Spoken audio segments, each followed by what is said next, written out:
Story 1. Don't come to the wedding. You and your kids make people uncomfortable. Mom wrote.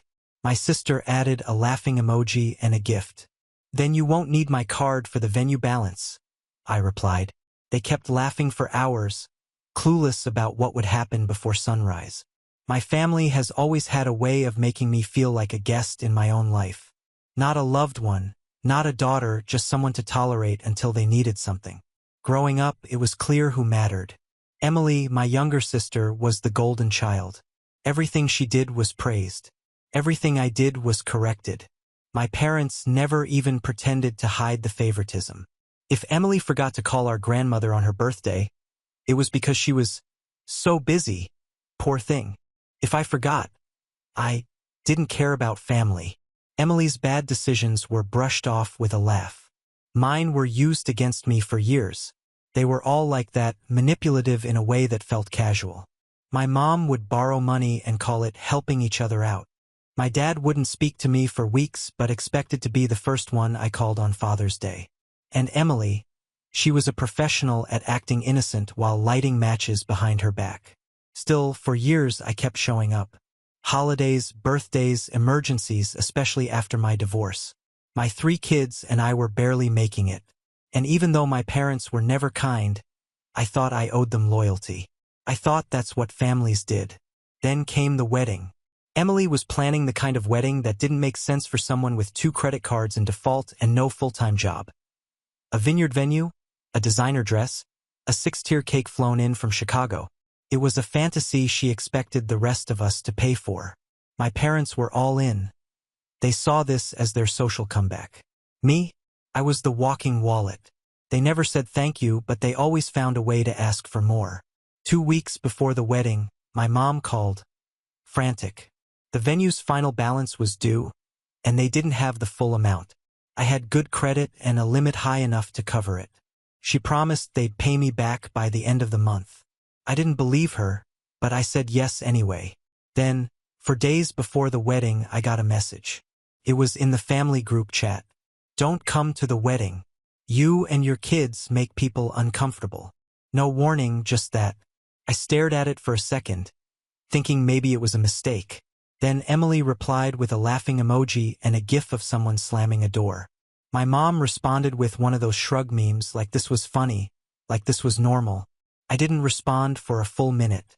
I just sat there on my bed, my youngest curled up beside me watching cartoons.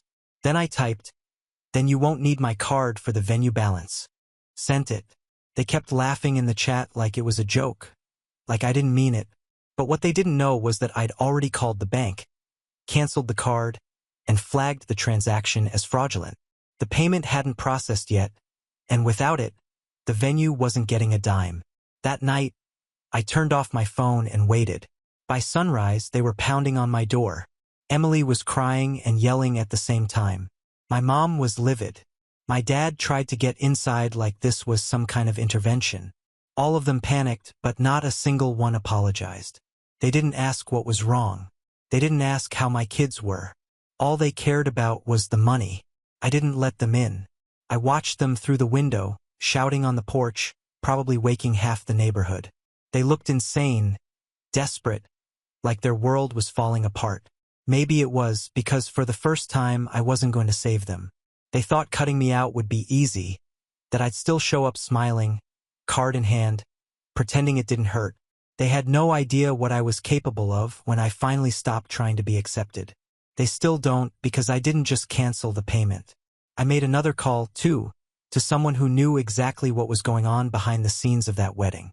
After I canceled the payment and flagged the transaction, I sat on the couch in total silence.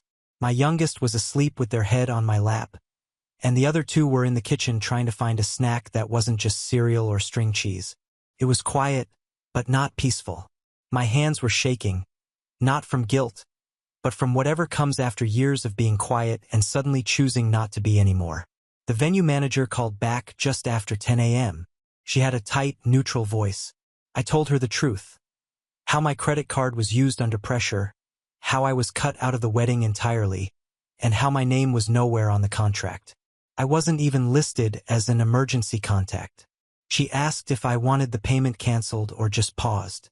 I said, cancel it. She didn't even argue. Understood, she said, and that was that. 2 hours later, I started hearing from people. Not my parents or Emily. They weren't going to admit anything was going wrong yet. But my cousin Jen texted me, holy hell, did you actually pull the card? Emily's throwing stuff. Apparently, the venue had sent a confirmation email stating the booking was void and the date had been released. There was nothing left to argue. They'd lost the location. It was Emily's dream venue. She'd been posting about it for months like it was her second personality. She even used it as the header for her wedding website. And now it was gone. I didn't even feel bad. Not even a little. The whole thing had been built on the idea that I would keep taking the hit while they laughed at me behind my back. That I would help fund a wedding I wasn't invited to. That my kids weren't welcome, but my money was. Late that night, my phone started ringing. First, it was my mom, then Emily, then my dad. I didn't pick up any of them, but I watched the voicemail transcripts roll in. The tone shifted fast. My mom started with, call me back, Nancy. This is serious. And moved to, you've really gone too far this time. Emily's was a mess of curses and accusations. My dad didn't leave a message, which somehow felt worse. Then, at 11:48 p.m., I got a call from someone I didn't expect, my brother Josh. Josh is the family ghost. He moved across the country, got a job, a life, and barely ever looked back. He's always been distant, but not cruel, just gone. But when I picked up, he didn't ask why I'd done it. He asked how long it had been like this. He said, I never saw the messages until today. They're awful. I didn't know they were treating you like that. He told me Emily had posted some cryptic nonsense online about bitter people who can't stand to see others happy, with a selfie of her looking tragic in her dress fitting. But even Josh could see what was going on. He said, they used you, then humiliated you. I'm sorry. He was flying in Saturday. When I hung up, I cried. Not because I was sad, but because someone in my family finally saw it and said it out loud. Saturday morning, things hit a new level. The family group chat, which had been mostly memes and event planning, became a war zone. My mom said I was jealous and vindictive. Emily said I was trying to ruin her one good memory. My dad, usually the one who avoided direct statements, actually sent, you've made things hard for all of us. Then they asked if I would reauthorize the payment to help them cover a smaller venue. No apology, no acknowledgement of what they said to me. Just an expectation I'd do it anyway. Josh answered before I had to. He posted screenshots of the original messages. The one where my mom told me I wasn't welcome, the gifts, the laughing emojis, and he wrote, you told her she and her kids make people uncomfortable. You mocked her after she funded half your wedding, and now you want her to fix your mess. You don't get to treat someone like garbage and then ask them for favors. Then he left the chat. So did I. By Sunday, the wedding was relocated to a banquet hall my parents could afford on short notice. The reviews were mixed, the catering limited, and Emily was not subtle about how devastated she was. She kept posting stories like she was a war widow instead of a spoiled adult whose bad behavior finally had consequences. I took my kids to the zoo, bought them the overpriced popcorn, let them run wild in the splash pad. I felt present, like I wasn't checking my phone for guilt-tripping texts or fake emergencies. But I knew better than to relax because people like my mom don't back down. They regroup, and I was about to find out just how far they were willing to go to pull me back in. By Monday morning, my mom had a new plan. When manipulation fails, she pivots to reputation damage. That's her specialty. Making people look like the problem so she can play the hero cleaning up the mess. I woke up to texts from a few old family friends, people I hadn't talked to in years. One asked if it was true I'd threatened to ruin the wedding over a seating chart. Another asked why I was cutting ties with family right before a milestone event. That's when I knew my mom and Emily were doing damage control, spinning the whole thing to anyone who would listen. They were smart about it, too. Not one post or message mentioned my name directly. Just a lot of sad emojis, dramatic phrases like, some people can't handle other people's happiness, and vague stories about how they were blindsided by cruelty. It was all just enough for people to assume I was the problem, without having to explain anything real. I didn't respond, not to them, not to the texts. I wasn't going to start fighting them on their turf. But Josh wasn't having it. He started messaging people privately, friends of the family, cousins, even one of our old neighbors, and sending them the screenshots from the group chat. The ones that showed exactly what was said to me, the ones with the laughing emojis, the one with my mom saying we made people uncomfortable, the one with the door slam gif. I didn't ask him to. I wouldn't have, but I was glad he did. People started backing off. I got a message from my Aunt Carol, who's always been stuck in the middle. She said, "I didn't know it was like that. I'm sorry, Nancy." Then she added, "You shouldn't have been treated that way." But the shift really happened when the money got tight. Apparently, after the venue cancellation, the florist backed out, too. Then the bakery said they needed full payment upfront since the card that had been used previously, mine, was now flagged. Turns out, when you depend on one person to quietly fund everything and then cut them off like trash, the hole is bigger than you expect. Emily and my mom started reaching out again. Not directly. They knew better than to contact me, but through other people. My dad called Josh and asked if he'd talk some sense into me. Said they were struggling to cover the last few bills and I was being unreasonable. Josh told him he should have thought about that before they decided I wasn't family anymore. That night, Emily tried calling me from a different number. I didn't answer. Then she left a voicemail pretending like nothing had happened. Said she was so overwhelmed, and maybe things were said that weren't meant. And this day is about love. Still no apology. Still no ownership. Just a soft, fake voice trying to reset the story. I deleted it. Then came the turning point. Josh flew in Friday night and asked if I'd meet him for dinner. He'd already seen our parents earlier that day and said it went exactly how I'd expect. A lot of whining. A lot of pretending they didn't remember what they said. A lot of hinting that I had overreacted. Over dinner, he said, "You know, they don't just want help with the wedding, right? They're terrified of what happens if you actually stop being their fallback plan." And he was right. They didn't just want the money. They needed me in the role I'd always been in. The fixer, the quiet one, the responsible one who absorbed everything and never broke. The second I refused to play that role, they started unraveling. The wedding was still happening. Technically. A new location, a stripped-down guest list, cheaper everything, but the shine was gone and they were scrambling. Josh looked at me and said, "You know, you don't have to go. No one would blame you." And I said, "I'm not going." He just nodded. But he wasn't the only one starting to see things differently. Over the next few days, I got texts from a few cousins who had seen the screenshots. One of them, Kelly, said she was still going to the wedding, but she wasn't bringing a gift. Another said she was planning to leave right after the ceremony. It wasn't some grand rebellion, but it was enough to let me know. People were starting to wake up, and that made Emily even more furious. She started posting again, this time about betrayal, about jealousy within families, about people who can't stand to see others shine. And still no names, but everyone knew. Then the day before the wedding, my mom sent one final text. "Despite everything, we still consider you part of this family. If you want to come, we won't stop you." It was the closest thing to an apology she could manage. Not a word about what was said. Not a single sign of regret. Just a vague olive branch extended like a threat. Come play nice or stay cut off. I didn't reply because by then I wasn't angry anymore. I was done. The wedding would go on, but not with my money and not with me in the background cleaning up after people who laughed when they thought I had no power. The morning of the wedding felt like any other Saturday. My kids were watching cartoons. The dog had knocked over the laundry basket and the house smelled like waffles. For the first time in weeks, it was normal. It was mine. I didn't check social media. I didn't care what Emily posted.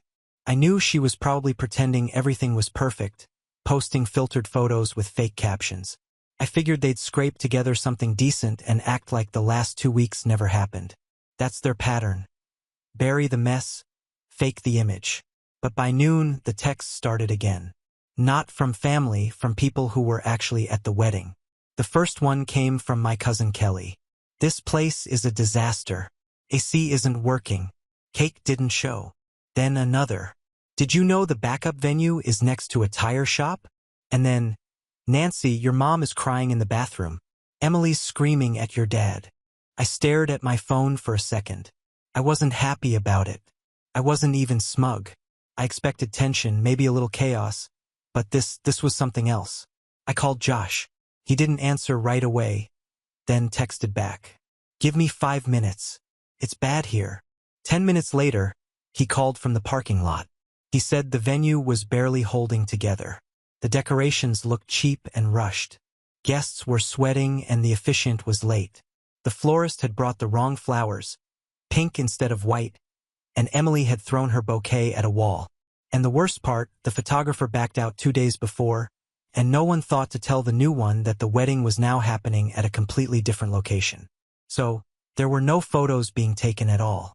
Josh said, "It's like everything that could go wrong is happening, and Mom keeps saying it's because of you." I laughed, not because it was funny, because it was so expected. Then he added something I didn't expect. He said, "Dad pulled me aside and said he wanted to talk to you." I paused.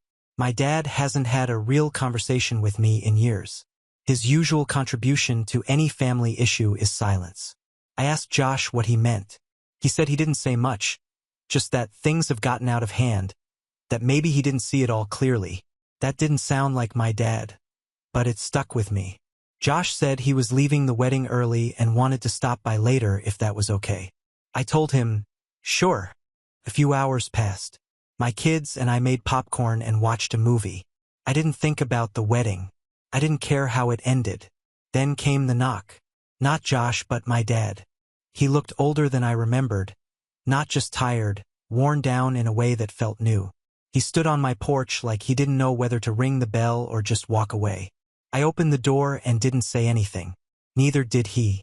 He looked at my kids playing in the background, looked down at the floor, then finally looked at me, and then he said it. "I think I let your mother and Emily get away with too much." I didn't know how to respond. It wasn't an apology, not really, but it wasn't nothing either. He kept going. Said he didn't realize how far things had gone, that he saw the messages, that he hadn't known how bad it was until Josh showed him everything. He said, "You were always the one we could count on." That became an excuse for everything. And then, "You didn't deserve any of it." It was quiet for a long time after that. I told him I appreciated him coming. He asked if he could see the kids. I said yes. They ran up and hugged him like nothing had happened. That night, after he left, Josh came over with takeout. We sat in the kitchen while the kids played with their fries. He said the wedding ended early. Emily cried through most of it. My mom barely made it through the speech. Half the guests didn't even stay for cake because there was no cake. And just before he left, Josh said, "She's going to try to reach out again, you know?" I nodded. I knew. But this time, I wouldn't be answering out of guilt or habit or some loyalty they never returned. This time I had the one thing they never expected me to have. Distance, and it was stronger than anything they could throw at me. It took 2 days for Emily to text me. She didn't say hi or ask how I was, just sent one long message that read like a ransom note disguised as a confession. She said the wedding had been a blur, that she was emotionally drained, and that family drama had really taken a toll. She never once said what happened. She didn't mention the message where she told me and my kids we made people uncomfortable. No acknowledgement of the laughter or the gifts, just a thinly veiled suggestion that we should all move on and start fresh. I stared at it for a while before setting the phone down. I didn't reply. The next day, my mom called. I let it go to voicemail. Her message was short. "I think we all let things spiral. Can we talk sometime?" That was her version of sorry. That's all I was ever going to get. I spent the next week doing nothing family-related. My kids went back to school. The usual chaos of lunch prep and forgotten homework took over, and life felt real again, like mine. I didn't feel like a support beam holding up everyone else's nonsense. Josh called often. He was still in town, staying with an old friend, and he dropped by a few times. It was weird in a good way, like getting a brother I'd never really had. He started sharing old memories I'd forgotten, like how I used to sneak him candy when Mom grounded him for no reason, or how he remembered me quietly paying for gas during that one road trip when Dad forgot his wallet. He said, "I don't know how you stayed this long," and I told him the truth. I didn't realize how bad it was until I stopped bending. Then something unexpected happened. My dad started texting me. Small things at first. A picture of a book he thought my middle kid might like. A question about a recipe I made once years ago. Then a message that surprised me. Would it be all right if I came by Saturday? Just me. I said yes. He showed up with a board game and a box of donuts, and he played with the kids for over an hour. No lectures, no weird tension, just quiet presence. Before he left, he sat down across from me and said, "I can't fix what your mother and Emily broke, but I don't want to keep pretending it didn't happen either." That landed harder than I expected, because he'd never said anything like that before. I told him I appreciated it. I meant it. And then he said, they're talking about some kind of family dinner reunion, maybe. Your mother wants everyone to move forward. I raised an eyebrow. With or without acknowledging what happened. He shook his head. With pretending it didn't. I sighed. I told her I wouldn't go unless you were invited and unless you came willingly. I didn't answer right away. The idea of sitting across from them, from Emily, from my mom, made my stomach twist. But I also saw something else. A chance not to forgive, not yet, but to show up as someone different. Someone who wasn't desperate to be liked. Someone who wasn't afraid of them anymore. Josh came by later that evening. I told him about the dinner plan. He laughed, said, "I'd pay money to see Mom pretend nothing happened over green bean casserole." But then he added, "If you go, I'll go too." And for the first time, I considered it. Not because I wanted to patch things up, but because maybe it was time for them to sit at a table with someone they couldn't control. Because maybe the reunion wouldn't be about family healing. Maybe it would be about finally telling the truth and letting them live with it. It was Josh who set the date.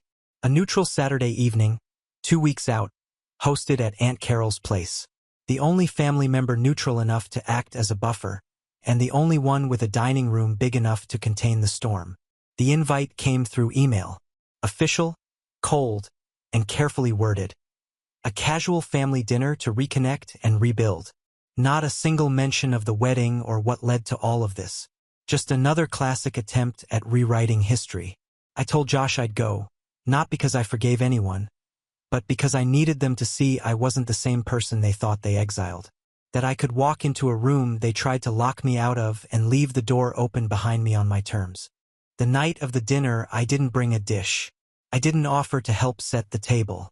I came late on purpose, walked in with my head high, and let the silence fall when people noticed. Emily was already there, sitting beside my mom like a shield.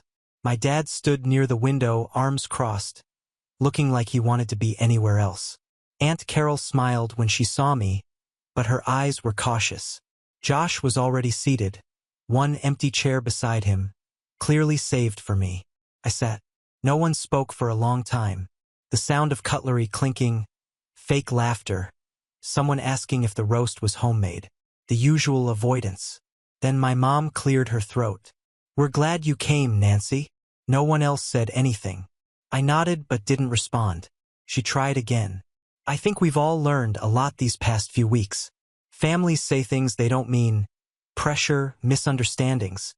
I interrupted. "You told me and my kids we weren't welcome, then laughed about it." Silence. Aunt Carol froze mid-sip. Josh didn't move. My dad looked down.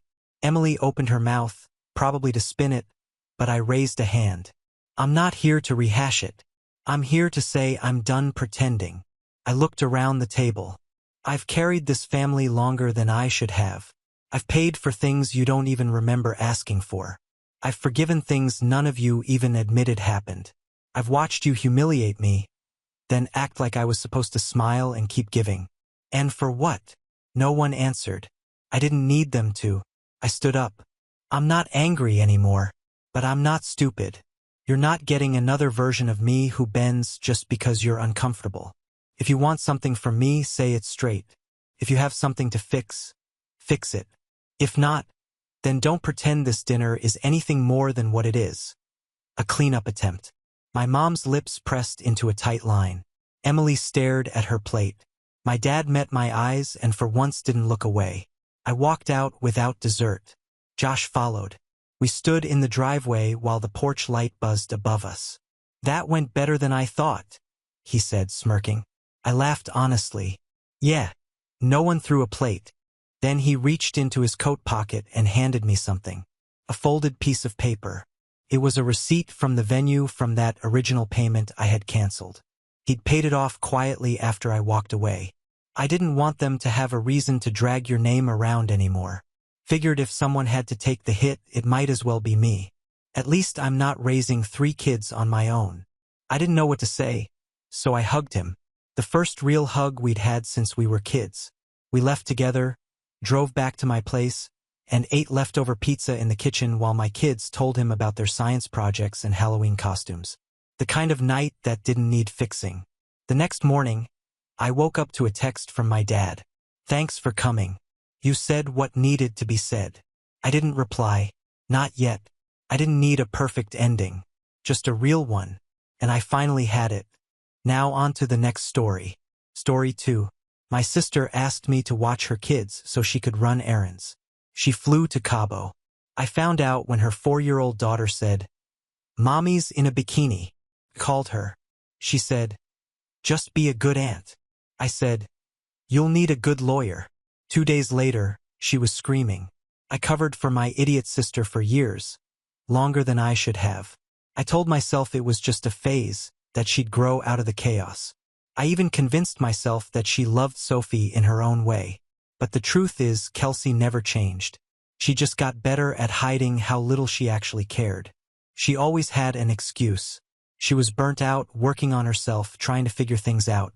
What that really meant was she was out partying, dating guys she met on Instagram, or planning last-minute trips she couldn't afford while dumping Sophie on me or whoever else would answer the phone. And I was always the one who answered. I picked Sophie up from daycare when Kelsey forgot. I took her to the dentist when Kelsey overslept.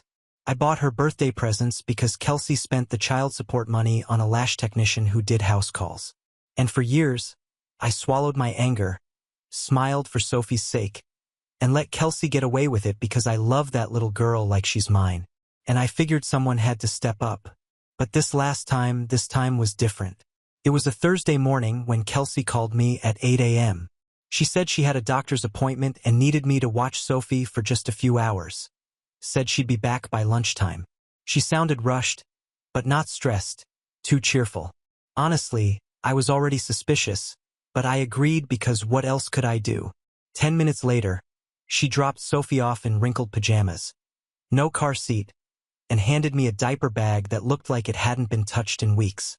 No schedule, no food, just a bottle of apple juice, a half-eaten granola bar, and one pull-up. Then, she was out the door. No kiss goodbye, not even a thanks. By noon, I still hadn't heard from her. I texted, nothing. I called straight to voicemail. Sophie was fine. She always is. She's used to this. We made grilled cheese and watched cartoons. She colored while I tried to work. I felt sick to my stomach because I already knew this wasn't some quick appointment. Then Sophie said something that made me freeze. Out of nowhere, while drawing a sun with an orange crayon, she said, "Mommy's in a bikini." I asked what she meant. She said Mommy went on a plane with her friends. There were palm trees, a big swimming pool, and a man with shiny teeth who gave her a pink drink. I didn't even respond. I just grabbed my phone and opened Instagram. Kelsey's page was dead, of course. She always blocked me when she went on one of her getaways, but I'd made a burner account months ago just to keep an eye on her stories when she disappeared like this. There she was, Cabo San Lucas, tagged at a luxury resort, smiling poolside in a barely there bikini, holding a piña colada, surrounded by other women posing like this was spring break. She'd flown to Mexico. She didn't even leave a note. Called her. She answered, laughing like she was at a bar. I told her I knew where she was. She didn't even pretend to lie, just said she deserved a break. Told me to stop being dramatic. Told me to just be a good aunt, like I should be grateful for the chance to raise her kid while she drank tequila under a palm tree. That was it. That was the moment everything in me snapped. I told her she'd better get a lawyer. And I meant it. She laughed it off. But 2 days later, when she came back to find CPS at her door and Sophie gone, she wasn't laughing anymore. When Kelsey's flight finally landed, I already knew what she was walking into. I knew because I had spent the last 48 hours talking to people who actually cared about Sophie's well-being, something Kelsey never managed to do.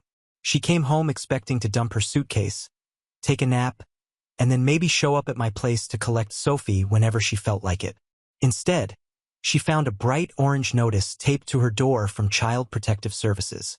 The neighbor later told me she stood there staring at it for a full minute before ripping it off and storming inside. The first call came 3 minutes later. She didn't ask if Sophie was okay. She didn't ask why CPS had shown up. The only thing she wanted to know was how I dared to mess with her life. She said I had blown one little trip out of proportion. She said moms deserve breaks.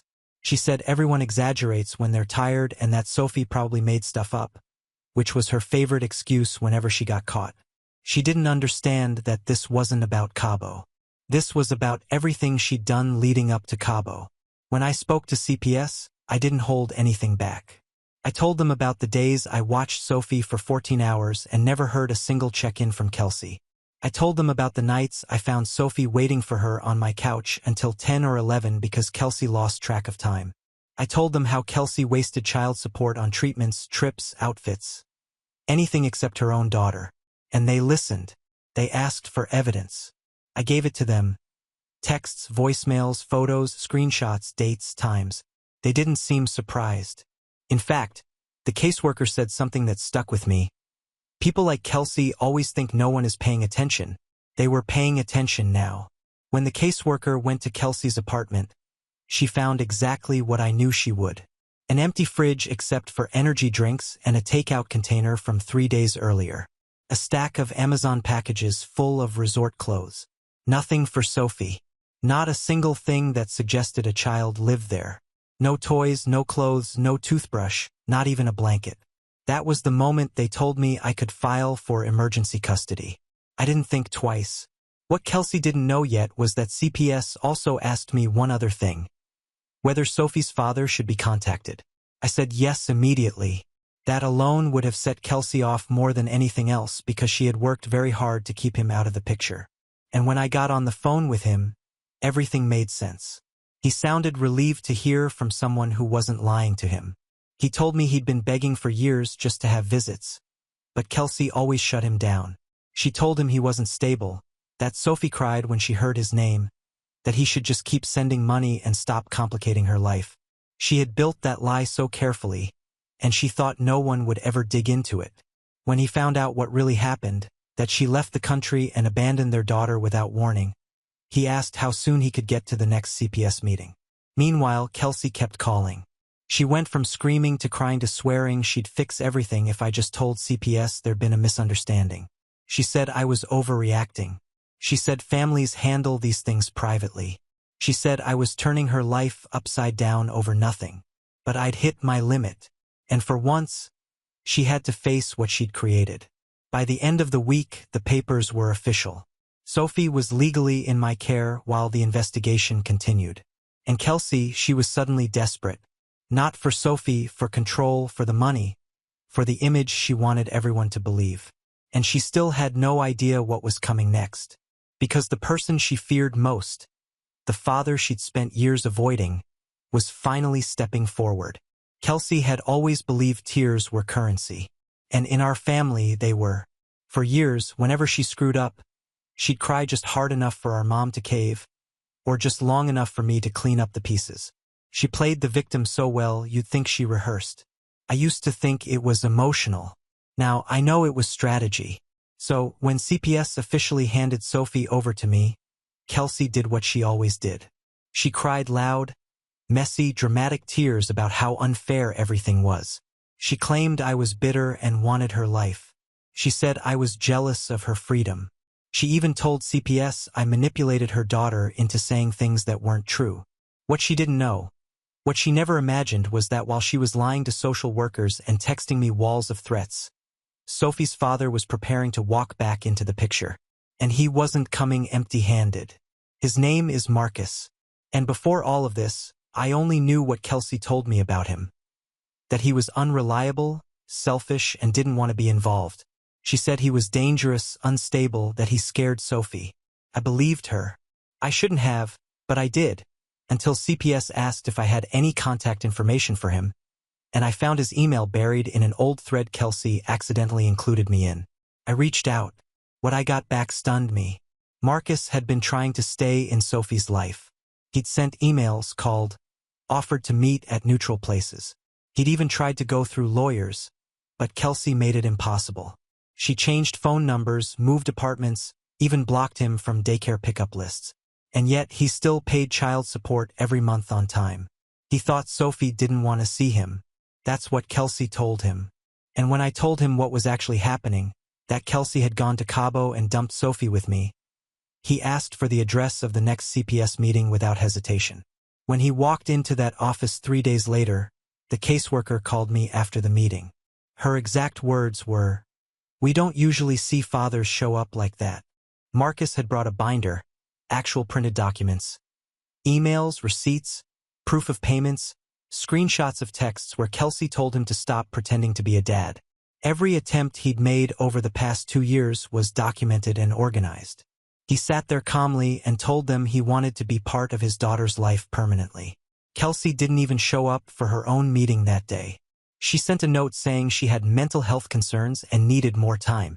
Meanwhile, she was still posting photos from brunch, tagging friends, pretending online that everything was fine. When she finally did find out Marcus was back, she called me in full meltdown mode, accused me of bringing a stranger back into Sophie's life, said Marcus was dangerous, and I had no idea what I was doing. She said she'd go to court and take back what was hers, but she didn't have a case. She didn't even have a lawyer. The free consultation she tried to book told her flat out she was in a bad position and should focus on regaining stability.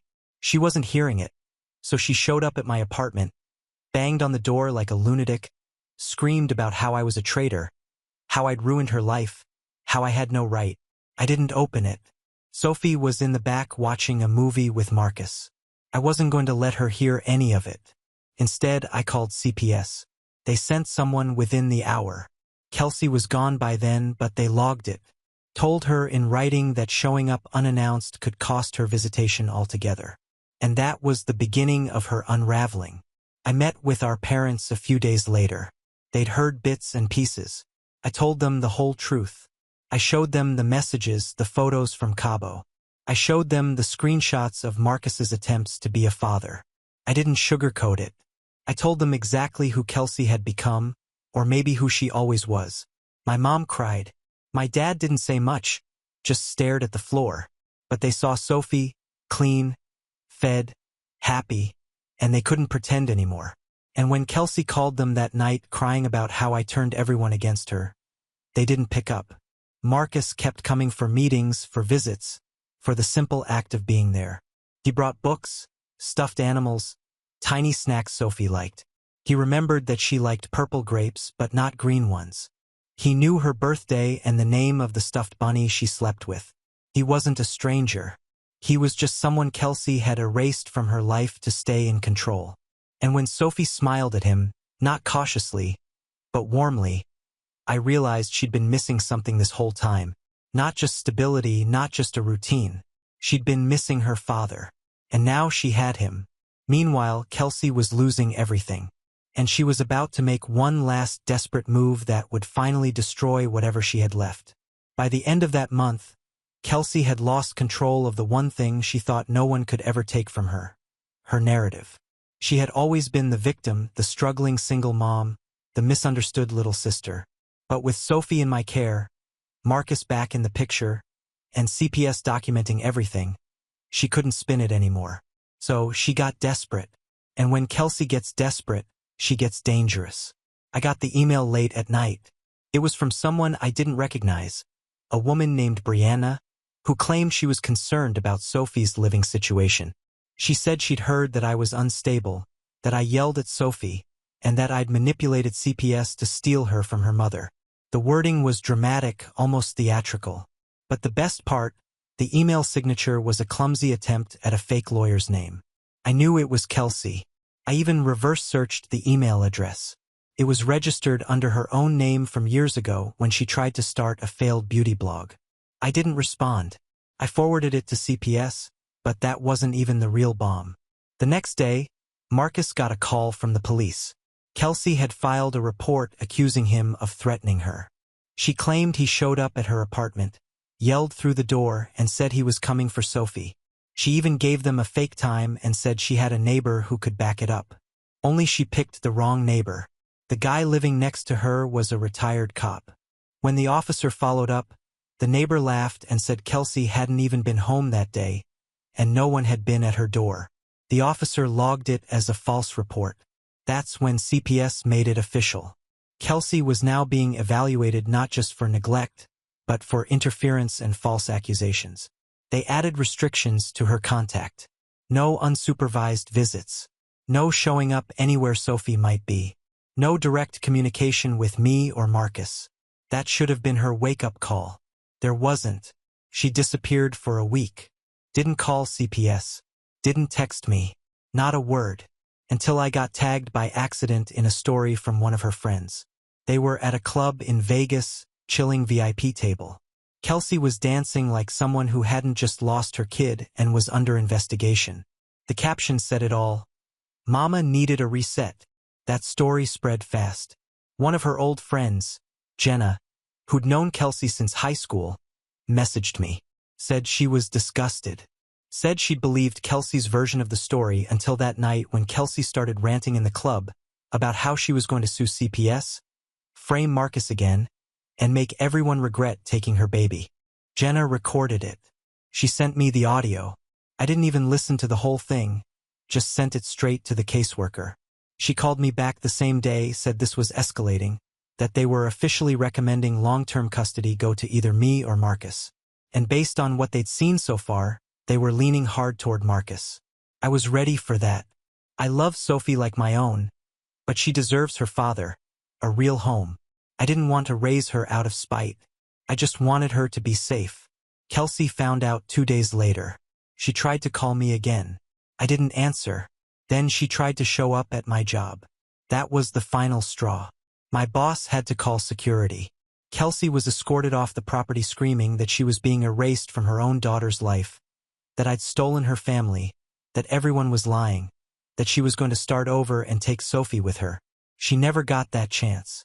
That night, the judge signed the order for temporary full custody to be granted to Marcus with a formal hearing scheduled for final placement. Kelsey wasn't even allowed visitation unless approved by a therapist and supervised by a court-appointed monitor. Marcus came to pick Sophie up the next morning. He brought her a little pink suitcase with her name on it, packed with care.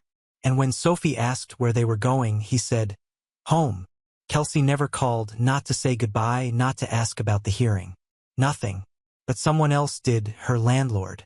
Turns out she'd vanished in the middle of the night, left half her stuff behind, and skipped town. She slipped away like a thief. Quiet, fast, and without a trace of responsibility. Her landlord was the first to notice. He called me the following morning confused and irritated, asking if I knew where she went. Said her apartment door was left unlocked. Lights still on. 2 bags of junk left in the corner like she planned to return. She hadn't. He found a pair of broken heels, half a curling iron, a crusted makeup bag, and a stack of unopened mail.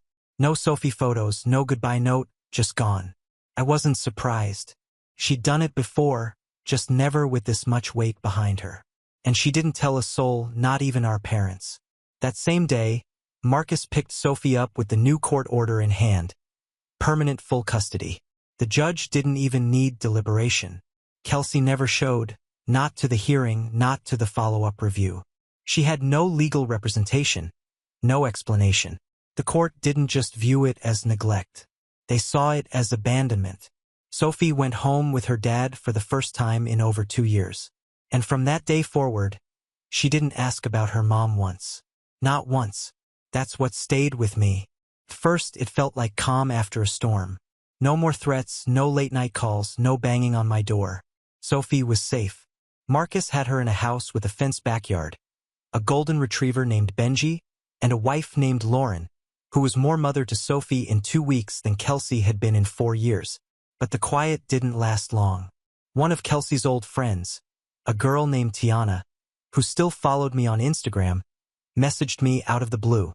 She said Kelsey had shown up in Florida, sleeping on couches, telling people she'd been betrayed by her family and had to leave for her mental health. She dyed her hair platinum blonde, started working at some beachside bar in Clearwater under the name Kay, and told everyone she had no kids. Tiana didn't even seem shocked. She just wanted to give me a heads up. That same week, Marcus got a weird DM from a fake account claiming to be a CPS whistleblower. Said I had coerced the caseworker, that Sophie was placed illegally, and that Kelsey was coming back with a lawyer to sue both of us. But I recognized the writing, the dramatic tone, the random caps. It was her. Kelsey had created a burner account to pretend someone on the inside was on her side. We reported it. The account was taken down. Then she tried something darker. She messaged Marcus's ex, a woman he dated years ago, the mother of his teenage son, told her that Marcus was abusive, that I was involved in a plot to cut Kelsey out of Sophie's life, and that we were hiding secrets. She even sent manipulated screenshots like a DIY smear campaign. Only the ex wasn't stupid. She and Marcus had their issues, but she knew Kelsey was lying. He sent everything to Marcus. He forwarded it to CPS and his lawyer. The lawyer filed a cease and desist within 24 hours. And just like that, Kelsey's last attempt to play victim collapsed. But the part one wasn't expecting, that was still coming. Two of her closest friends, girls who had defended her, who had helped cover for her during the worst of it, called me crying. Not angry, not defending her, apologizing. They said she'd lied to them for years. That she told them Marcus was in jail, that Sophie didn't want to see her dad, that I was just the babysitter and liked playing house. Then during a drunk girls' night in Tampa, Kelsey confessed. Not with guilt, with pride. She bragged about how easy it was to manipulate people. Said she never actually liked being a mom, but kept Sophie around because having a kid gets you sympathy and checks. One of the girls recorded her. I didn't even ask. They just sent it to me. I passed it straight to Marcus's attorney, who filed it in court in case she ever tried to challenge custody. That was the moment her friends turned. She wasn't just a bad mom. She was a user, a liar. And now that the child support checks stopped, now that her last shred of family loyalty vanished, she had no one left, no leverage, no audience. She told so many lies, even she probably didn't remember what the truth looked like. Last I heard from someone who worked at the bar where she picked up shifts, she left Florida too. Said she was heading west, maybe Phoenix, to start over. Said she wanted to change her name legally and cut ties with all the drama. She didn't mention Sophie, not once. She never asked where her daughter was sleeping. Never asked if she was eating or happy or scared. She just vanished again. It's been almost a year since the last time anyone saw Kelsey in person. She slipped out of Florida the same way she'd left here. Fast, quiet, and without a trace. No forwarding address, no phone calls, not even a post on her carefully curated fake Instagram life. The same girl who used to post 5 selfies a day vanished like smoke. She never fought for Sophie. Not once. Never filed an appeal. Never requested visitation. Never reached out to CPS, to me, or to Marcus. After all the screaming, the accusations, the fake emails, and wild threats, she just gave up. Once she couldn't control the narrative, she didn't care about the ending. The custody was finalized 6 months ago. Marcus has full legal and physical custody now, with Kelsey listed as non-compliant. The judge made it permanent. I sat in the back of the courtroom and watched it happen. She was supposed to appear via Zoom. She didn't. Her attorney, court-appointed and clearly exhausted, told the judge she hadn't responded in over 3 weeks. That was the moment it officially ended. And no one cried. Sophie lives with her dad now, permanently, and you wouldn't even recognize the little girl from a year ago. She's grown into this calm, bright, joyful person. She tells knock-knock jokes. She draws pictures of her house, always with her dad, Lauren, their dog, Benji, and sometimes me in the corner with a big coffee mug. There's no sign of Kelsey in any of those drawings. I see her a few times a week. Marcus and I keep things easy.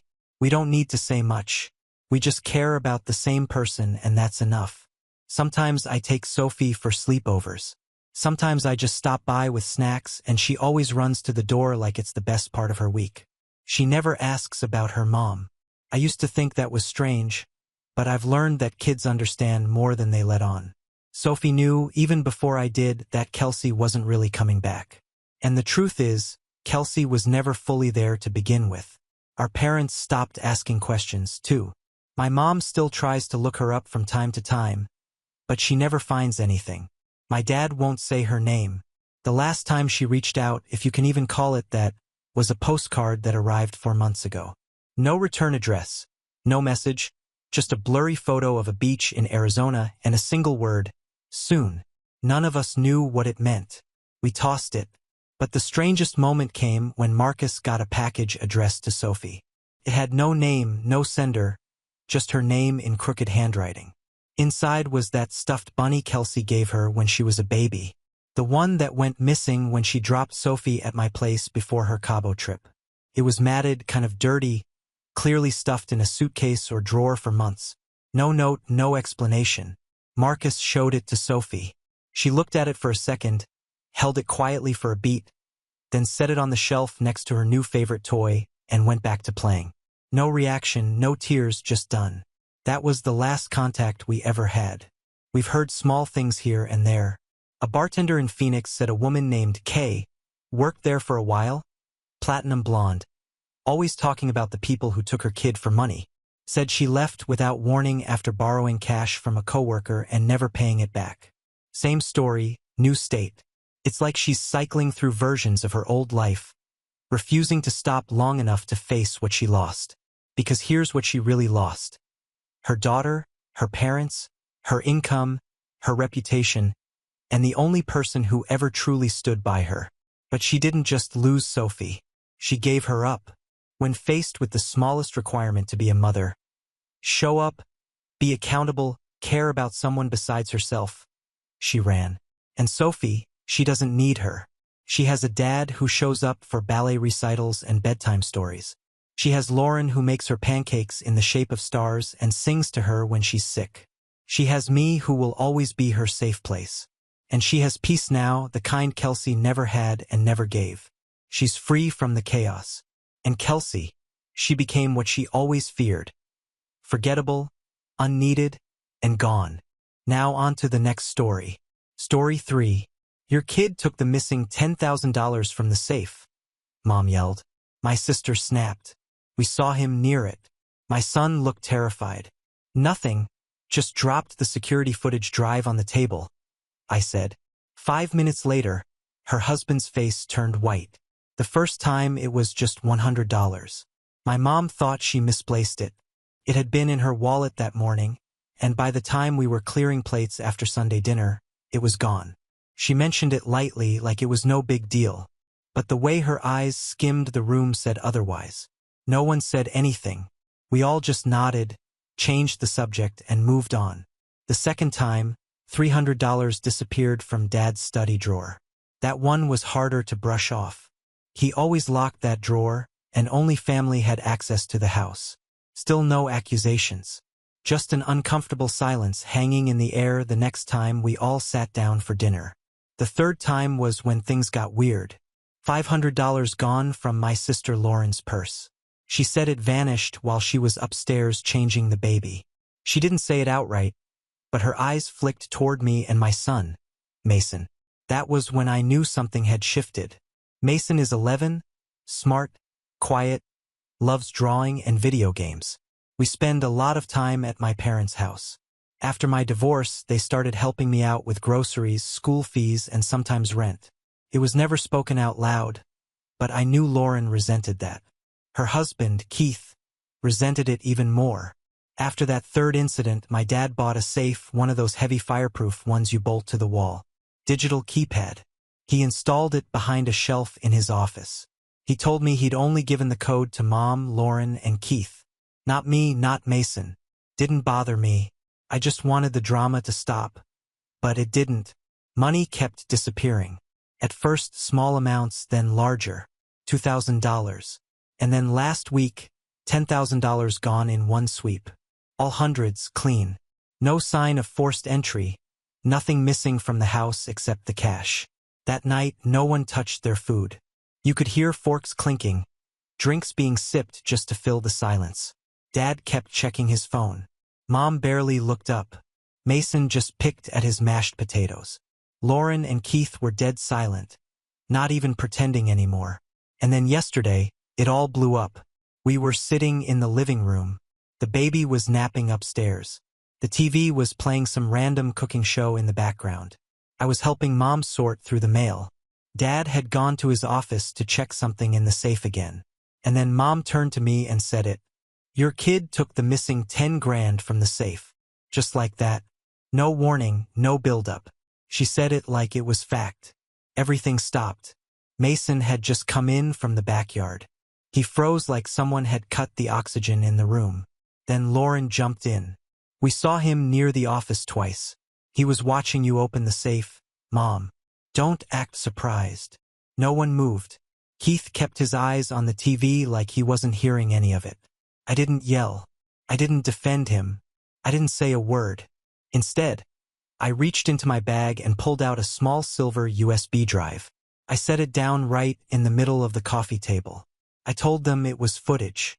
The past month, a motion-activated camera installed in the ceiling of Dad's office, hidden inside a fake smoke detector. With Dad's permission, he'd been the one to suggest it actually after the second big theft. He didn't know who to trust anymore. Every time the office door opened, it recorded. Every time someone touched the safe, it recorded. Every night the files got emailed to me. Dad took the drive and disappeared into the den without saying a word. I followed him. Lauren stood up, hesitated, then sat back down. Keith didn't move. Mason looked terrified. I told him to wait. Dad plugged it into the computer. The file was labeled with the exact date the 10 grand went missing. 5 minutes into the footage, it was obvious. The camera caught him entering the office at 2:14 a.m., punching in the safe code, taking the stacks of hundreds, and stuffing them into a black duffel bag. Clean, like he'd done it before. I heard the floor creak behind me. Turned around. Keith was standing in the doorway, pale as chalk. He didn't say a word, just turned around and walked out the front door. Keith didn't come home that night. After the footage played, he just walked out. No jacket, no explanation, no apology. The door shut behind him and the sound of it echoed through the house like a gunshot. Lauren stood there frozen, holding her phone like it might tell her what to do. Mom mumbled something about the baby upstairs and disappeared. Dad stayed glued to the screen, replaying the video in disbelief. Mason went quiet. I tucked him into the guest room later, and he fell asleep clutching his stuffed bear like he used to when he was little and scared of thunderstorms. When I came back downstairs, the only light came from the computer monitor. Dad was sitting there, staring at a paused frame. Keith's hand reaching into the safe, his face caught perfectly in the corner of the shot. I could see Dad's reflection in the screen. He looked older than I'd ever seen him. He asked how long the camera had been up. I told him since August. I had installed it one afternoon while everyone was out. Mom had taken Mason to the park. Lauren was at her prenatal checkup, and Keith was supposedly working late. Dad had been the only one who knew. We agreed we needed proof one way or another. Dad just nodded. Didn't say anything else. The next morning, Keith's car was gone. His phone went straight to voicemail. Lauren sat at the kitchen table in her robe, scrolling her messages again and again. Her eyes were red and puffy. She didn't look at me until I set a cup of coffee down in front of her. She asked if I was proud of myself. Said I didn't have to trap him like that. Trap him? That's the word she used. I told her I didn't trap anyone. The footage just showed the truth. She didn't reply, but I could tell she didn't believe that yet. Dad called us into the dining room around noon. He looked exhausted. The table was covered with printouts, frames from the footage, timestamps, even one photo where Keith's tattoo was visible as he grabbed the envelope of cash. He laid them out like evidence in a courtroom. Mom wouldn't look at the pictures. She just sat there rubbing her temples. Dad said he wasn't calling the police. Not yet. But Keith was done. No more help, no access to the safe, no shared accounts, nothing. He was going to protect the family first. Then he turned to Lauren, told her she needed to decide where her loyalty was. Lauren didn't answer. She just looked at Mason, then at me, then back at the papers. That night, Keith still didn't show up. The next morning, Lauren's debit card got declined buying diapers. When she checked the account, everything was gone. Keith had emptied it, savings, checking, everything. That was the moment it hit her. She sat in the hallway holding her phone, whispering his name over and over like saying it enough times would make him come back. By that evening, she finally came to my room. She asked to see all the footage, every file. I didn't argue. I opened the folder on my laptop and let her watch in silence. The room was so still that the sound of her breathing felt loud. Halfway through the video, she covered her mouth and started shaking. It wasn't just one night. He'd done it 3 times. Same bag, same routine. She hadn't wanted to believe it, but there it was. She left without saying anything. Later, when I checked on her, she was lying on her bed, still in her clothes, the baby asleep next to her. Her phone screen lit up every few minutes with messages from unknown numbers. Probably Keith's gambling buddies or whoever he owed money to. 2 days later, she filed for divorce. Mom cried when she found out. Dad didn't. He just said he should have trusted his instincts sooner.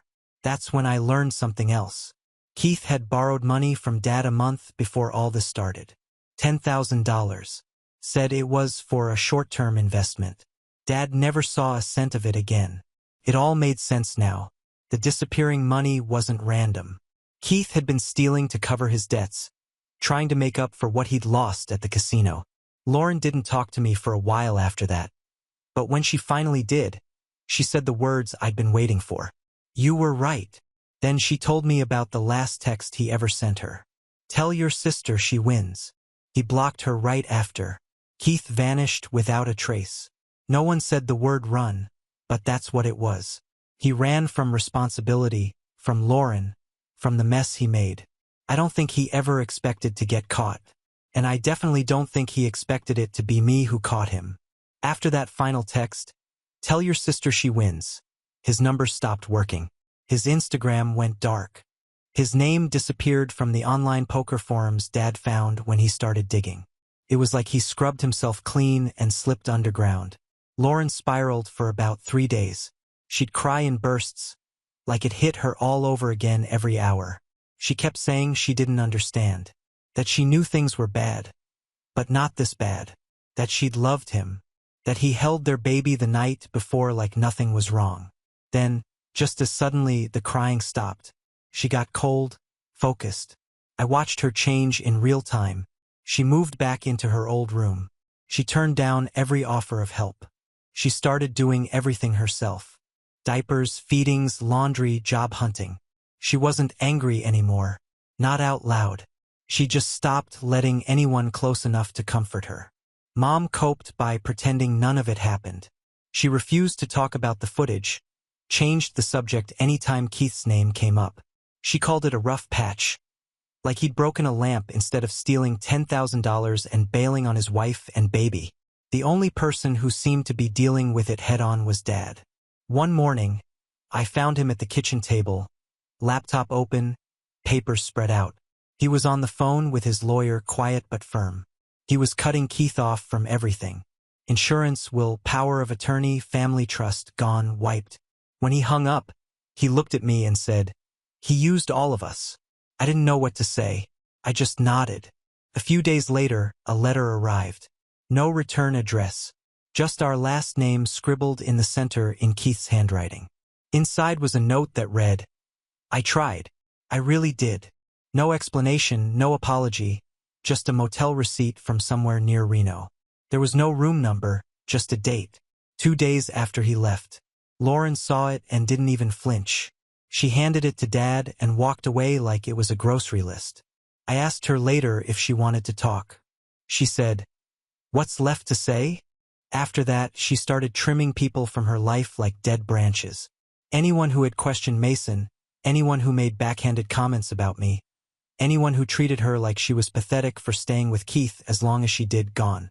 I started noticing how small things were changing, too. Mason wouldn't go upstairs alone anymore. He stopped talking about Keith at all. Even when I brought him up gently, he changed the subject. He was still sweet, still himself, but quieter now. I knew what that meant. I told Dad I was thinking of getting Mason a therapist. He said that was a good idea. Then he paused, took off his glasses, and said something I wasn't expecting. He said, "I thought it might be him. I didn't understand at first." He looked me in the eye and said, "When the money first started going missing, I looked at Mason differently. I hate myself for that. I didn't say anything. I just let it sit because that truth hurt, but it also mattered. And to be honest, I had felt it too. In the way Mom triple-checked her purse when Mason was around. In the way Lauren looked at him when something went missing. None of them said it, but they thought it. They thought my son was a thief." A few nights later, Lauren asked to take Mason to the park. Just her and him. She didn't say why. When they got back, she handed him a bag with 3 tubs of ice cream, chocolate, mint chip, and the weird mango flavor he likes, and told me he'd picked them out. When Mason went to the kitchen, she looked at me and said, "I'm sorry," and I believed her. Life didn't go back to normal after that, but it started to reshape. Quiet mornings, fewer fights, even dinners without awkward silences. We were still broken in some places, but it felt like we were gluing the pieces back together slowly. Keith was still gone, and honestly, none of us wanted him back. By October, the house felt calmer, the kind of quiet that follows a storm. Unsteady, but peaceful. We still avoided the topic of Keith. No one said his name. It was like we'd erased him from the air. Lauren settled into single motherhood like she'd been preparing for it all along. She was strong, sharper than before, but softer with Mason. Mom still hovered when Mason was around, like she was trying to make up for every side glance she'd ever thrown him. Dad kept busy fixing things. Doorknobs, shutters, the gate. Like keeping his hands moving might keep his mind from dwelling on everything that went wrong. We weren't healed, but we were holding. Then Dad suggested the dinner. He said we needed one night to reset. Something that wasn't about damage control or passive-aggressive silences. Just a family meal. No ghosts at the table. He picked a Sunday just like the ones we used to have and told Mom to go all out, and she did. Roast chicken, twice-baked potatoes, the bread Mason liked. She even pulled out the dusty bottle of wine she'd been saving since 2009. Mason helped her set the table. Lauren dressed the baby in a onesie with little gold stars. Dad wore his old watch. Felt surreal. We laughed more than I expected. Lauren and I joked about old family vacations. Mason said something dumb about how the baby's forehead looked like Keith's, and we all froze, then laughed hard. It was the kind of joke you only make when something awful has finally stopped hurting. Then Dad stood up and brought out a small wooden box. He set it in front of me and said, "It's overdue." Inside was a check for $10,000. I just stared at it. He said it wasn't repayment. It was a statement that they'd failed Mason by doubting him. And this was one way to show that they saw it, owned it. Lauren looked like she might be sick. Then she stood up with her glass and said she had something to admit. "I told Mom I thought it was Mason," she said. "Weeks before the $10,000 disappeared. I hadn't seen anything. I just said it because it was easier than thinking it might be someone else." Everyone went quiet. Mason didn't even look up from his plate when he said, "I knew." It shattered the room for a second. Lauren sat back down and said she was sorry, that she hadn't just let Keith steal from us. She let him steal our trust, too. She looked at me, then at Dad, and said she'd been too afraid to face the truth back then, and that fear cost her everything. I was about to respond when Mom got up and glanced out the window toward the street. She stopped mid-step. "There's someone outside," she said. We all turned. Dad went to the door and opened it. And there, just standing under the porch light like he'd never left, was Keith. But he wasn't the same. He looked like a man who had been living out of his car. His face was drawn, skin sallow, clothes wrinkled and loose. He had a black duffel bag hanging from one shoulder, a busted sneaker with a hole in the toe. He didn't speak, didn't wave, just stared at the house like he was trying to decide if it was still real. Lauren froze. Mason stood behind me. Keith didn't try to come closer. He pulled something from his coat pocket, walked halfway up the driveway, and dropped it on the welcome mat. Then he turned around and walked away. No words, no explanation. Dad waited until he was gone, then picked up the envelope. Inside was a mess. Casino chips, pawn slips, withdrawal receipts, IOUs written on bar napkins, and one hotel keycard. But there was one thing that stopped us cold. The pawn slip was for Lauren's wedding ring. The one she had hidden in the back of her closet after the split. The one she hadn't even realized was missing. He must have come back to the house at some point while we were out. Lauren went white. None of us slept that night. No one said a word the next morning. Not during breakfast. Not while Dad read the paper he wasn't really reading. Not while Lauren packed the baby's diaper bag for a walk she didn't end up taking. Even Mason seemed to sense something was off. He kept close to me, watching everyone like he was waiting for something to explode. The envelope Keith left on the porch was still sitting on the counter, unopened. It wasn't until after lunch that Dad finally picked it up, opened it, and began laying things out on the dining room table. Looked like junk at first. Folded receipts, a key card, a crumpled napkin. But it wasn't. It was a roadmap of his downfall. Casino receipts from at least 4 different states. Hundreds, sometimes thousands of dollars spent within hours. A pawn slip for someone else's Rolex. 2 wire transfer receipts to names none of us recognized. One for $4,000 sent just 10 days ago. And near the bottom of the stack, the pawn slip for Lauren's wedding ring. That one hit like a hammer. She stood there staring at it, silent. She hadn't worn the ring since the split, but had kept it hidden in the back of her closet, inside a box under a pile of baby blankets. She hadn't even realized it was missing. He'd come back into the house. We didn't know when or how, but he had been inside. That changed everything. Dad had the locks changed by that night. Not just new keys, new hardware, deadbolts, security cams added to the front and back. I watched Mason while the locksmith drilled into the frame. Lauren stayed in her room, feeding the baby, phone on silent. Then that night, Dad called just me and Lauren into the den. He closed the door and pulled out a folder. Inside were legal documents, something his lawyer had drawn up. It was basically a formal declaration that Keith was to be removed from all family ties. The business, the will, insurance, any financial assets, access rights, or emergency designations gone. Dad handed Lauren a pen and said, "This is permanent." He didn't hesitate. She signed without reading it. Then she looked at Dad and said, "Make sure he never gets close to our son." He nodded once. The rest of us followed suit. Even Mom, who had been dragging her feet emotionally through all of this, finally snapped out of her daze. She walked into the den without being asked and told Dad she wanted her account secured. 2. Everything. She didn't want to find out 5 years from now that Keith had used her social security number to open a line of credit in Ohio. It was the first time I'd seen Mom angry. Not sad, not shaken, angry. That night, Lauren came into my room after Mason had gone to bed. She sat on the floor next to the laundry basket, watching me fold his shirts. She said, "I think he's going to die soon." She said it like a statement, not a fear. I didn't say anything. There was nothing to say. She continued, "Not because I want him to, but because I think he wants to."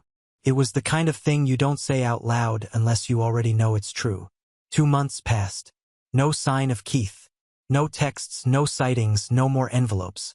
Christmas came and went. We tried to make it normal. Lights, tree, gifts. Mason got a sketchbook from Dad, and Lauren surprised him with a set of markers that weren't cheap. It was probably the first real smile I'd seen on his face in weeks.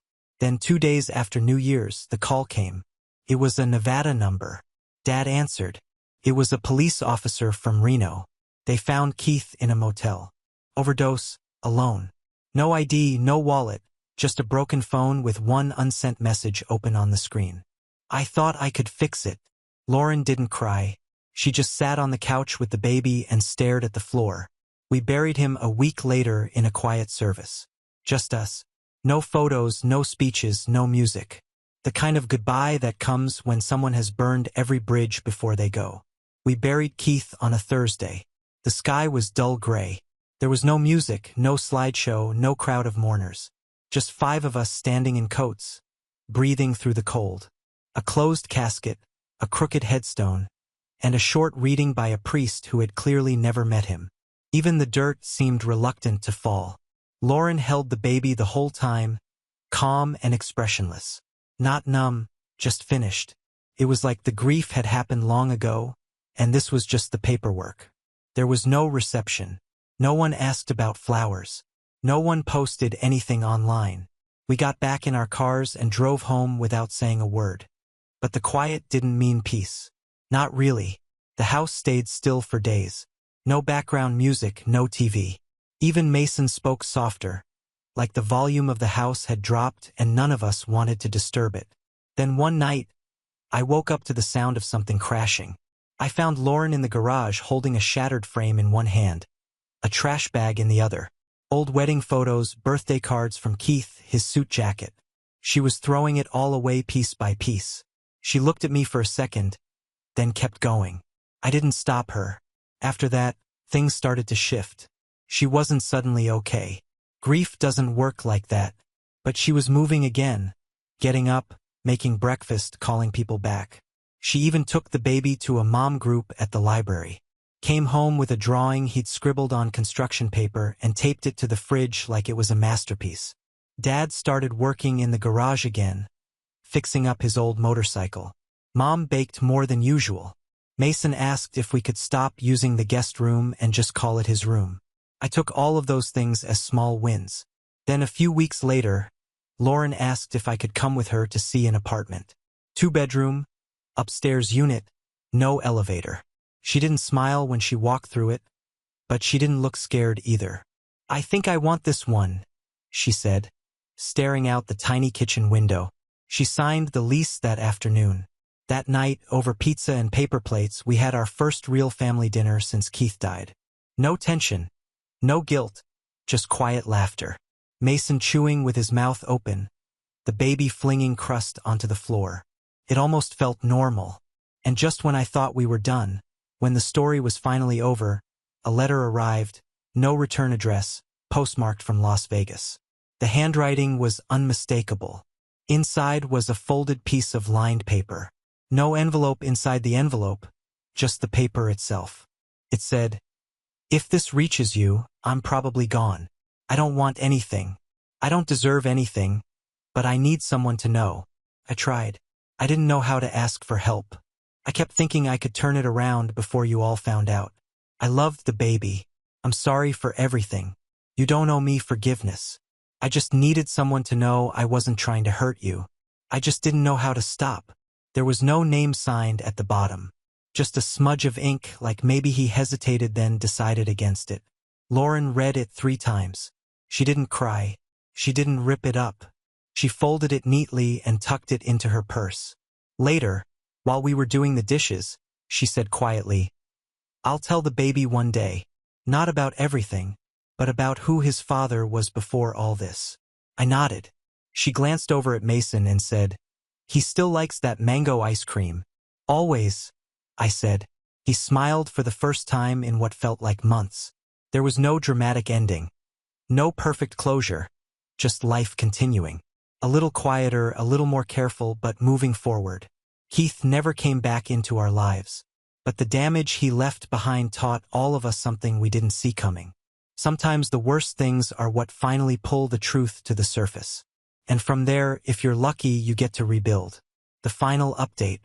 Spring showed up quietly, like it didn't want to make a big deal out of things. The trees outside my parents' house started blooming again, and I realized how long it had been since any of us had looked out the windows without waiting for something to go wrong. Lauren's apartment became a second home faster than I expected. It was small, barely enough room for her and the baby, but she made it feel warm, cozy, safe. She found a thrift store armchair, painted the crib herself, even started keeping succulents on the windowsill.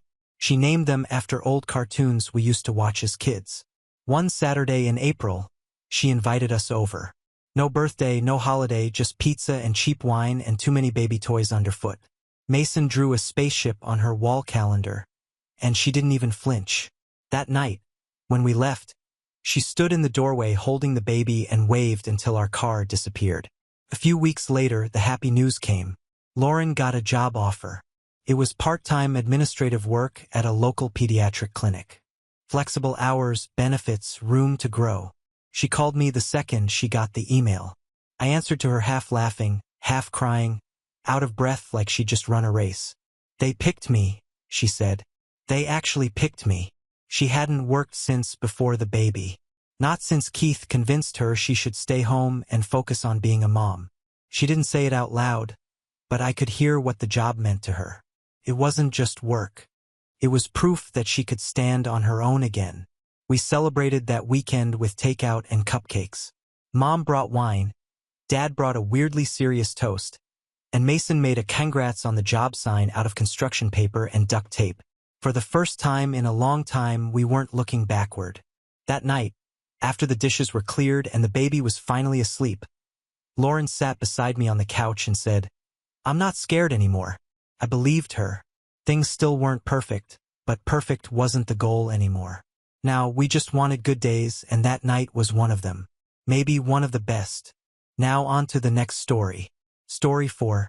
On my birthday night, my mom posted a group selfie. Everyone at dinner. Caption: "Nothing matters more than being together." Hours before, she had texted, "We're too busy to celebrate." I stayed silent. Then I received a request on Venmo, $1,300 for a restaurant. Without thinking twice, I sent a shocking gift. I turned 30 this year. 30? That number is supposed to mean something, right? A milestone, a checkpoint. But when I woke up on the morning of my birthday, the only ping I got was from the family group chat. "Congratulations." No emojis, no name, no follow-up, just a gray bubble from my mother's number. Swallowed up instantly by my sister's usual chaos. One sending memes about her new puppy chewing up the couch. Another dropping a video of her toddler smashing blueberries with a wooden spoon. Not a single person said the words, "Happy birthday, Jeff." That morning, I let it go. I told myself, it's fine. People are busy. Maybe they were planning something. Maybe they just forgot. Which somehow felt less awful than them not caring. Around noon, I texted my mom. "Hey, any plans tonight? Just wondering." Took her an hour and a half to respond. "Mom, we're too busy to celebrate, honey. We'll do something later this month." No explanation, no apology, just like that. But then, around 8 p.m., I was scrolling through Instagram, half watching my son build a fort in the living room, when I saw it. A selfie posted by my mom. They were at a restaurant I knew, expensive, loud, downtown. And there they were, my parents, all three of my sisters, their partners, even the toddler, and the damn puppy sitting in someone's lap with a napkin bib. All of them smiling. The caption hit like a slap. "Nothing matters more than being together." I stared at it. I kept staring. There were champagne flutes on the table. Balloons. A little card propped up in the centerpiece that read, "Congrats on your new baby." Except it wasn't a baby. It was the dog. My youngest sister had just bought a golden retriever. They had thrown a party for the dog on my birthday, and they didn't invite me. I didn't reply. I didn't comment. I didn't call. I just sat there listening to the faint sound of cartoons in the background while my phone buzzed again. A Venmo request from my mom. $1,300. Memo: dinner for everyone. Love you. She didn't say a word about the dinner in the chat. Didn't even attempt to explain. Just sent the bill like I was their bank account. Like I was supposed to pay for a dinner I wasn't even invited to on my birthday. I stared at that request, thumb hovering. I could have ignored it, declined it quietly. But something cracked open in me then. Years of swallowing things. Years of being the dependable one. The one who pays. The one who helps with rent. The one who lends his car or foots the Airbnb bill for family trips I don't even enjoy. This time, I didn't let it go. I sent back a message instead of money. "Hope dinner was nice. I won't be sending the $1,300. Also, starting this month, I'm done paying Rachel's rent. I've supported her for 2 years. It ends now." I didn't wait for their reaction. I muted the group chat, put my phone down, and for the first time in years, I felt like I could breathe. It didn't last long. The next day, hell arrived at my doorstep. The next morning started normal. The kids were at the table eating cereal. Cartoons were on low in the background, and I was halfway through my first coffee when the doorbell rang. Not just once. Over and over, like someone was leaning on it. I knew right away who it had to be. Only one person rings like that. I opened the door and there they were. My mom and dad standing like they were dropping by to borrow sugar. My mom had sunglasses on, even though it was cloudy. My dad looked like he'd rather be anywhere else. She didn't wait for me to say a word, just walked right past me into the house. My dad followed, quiet, hands in his jacket pockets. I didn't ask what they were doing here. I already knew.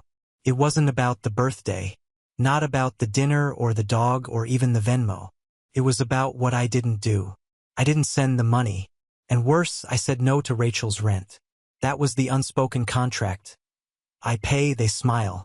I stop, they retaliate. She went straight to the kitchen like it was hers. No small talk. No eye contact. She opened the cabinet with the plates, took one out, and dropped it. Shattered. She didn't flinch. I thought I misread it at first. Maybe her grip slipped. Maybe it was an accident. But then she pulled out another and let it fall. Then another. My 6-year-old peeked around the corner and froze. I told the kids to go upstairs. My daughter asked what was happening. I didn't answer. I just told them to go now. I turned back just in time to see her move to the mugs. She picked out the world's best dad one. My son gave me that last year, made it with his school photo glued inside. She held it for a second like she was thinking about it. Then she dropped it. That one didn't shatter. It cracked down the middle and rolled off under the stove. I asked her what she was doing. She didn't respond, didn't yell, just kept grabbing whatever she could reach. Plates, bowls, a Pyrex dish, dropping them one after the other like she was performing some twisted ritual. My dad stood there the whole time, arms crossed, not helping, not stopping her. I told her to stop, told my dad to get her out. He shrugged like he wasn't part of this, like he hadn't co-signed every time they leaned on me financially for years, like they hadn't spent my 20s turning me into the family's backup wallet. I wasn't going to scream in front of my kids, but I pulled out my phone, told them if they didn't leave in the next 30 seconds, I'd call the police. That's when something shifted. My mom froze. My dad finally stepped in. He put a hand on her arm and whispered something I couldn't hear. Then they walked out. Just like that. No explanation, no apology. My floor covered in shards. My kids upstairs trying to make sense of the crash they just heard downstairs. I didn't call the cops. Not because I didn't want to, but because I didn't want my kids to have to watch their grandparents get hauled off in handcuffs. And somehow I still hoped maybe they'd come to their senses, but I was done pretending. That night, I took pictures of the broken dishes, the cracked tile. I saved the security cam footage of them walking in, not because I wanted revenge, but because I knew this wasn't over. By the next morning, my house was quiet, but it didn't feel peaceful. The kids kept asking if Grandma was coming back. I told them no and left it at that. I wasn't going to explain to a 6-year-old and a 4-year-old why their grandparents had come into our house and destroyed our dishes like maniacs. I took the trash out, dumped the last of the broken plates, and checked my phone. 15 missed calls, 7 voicemails, 3 texts from unknown numbers, and 1 new message in the family group chat. It was from Megan, my oldest sister. All it said was, "You're unbelievable." Nothing else, no context, no question, just judgment. A few minutes later, I got a call from Aunt Lydia. I didn't answer, but she left a voicemail. Her tone was calm, but I could tell she was trying hard to stay neutral. "Jeffrey, sweetheart, I don't know exactly what happened, but your mom is very upset. She says you threatened them. She's crying. And honestly, we're all a little concerned about how this is affecting everyone. I just hope you'll be the bigger person here."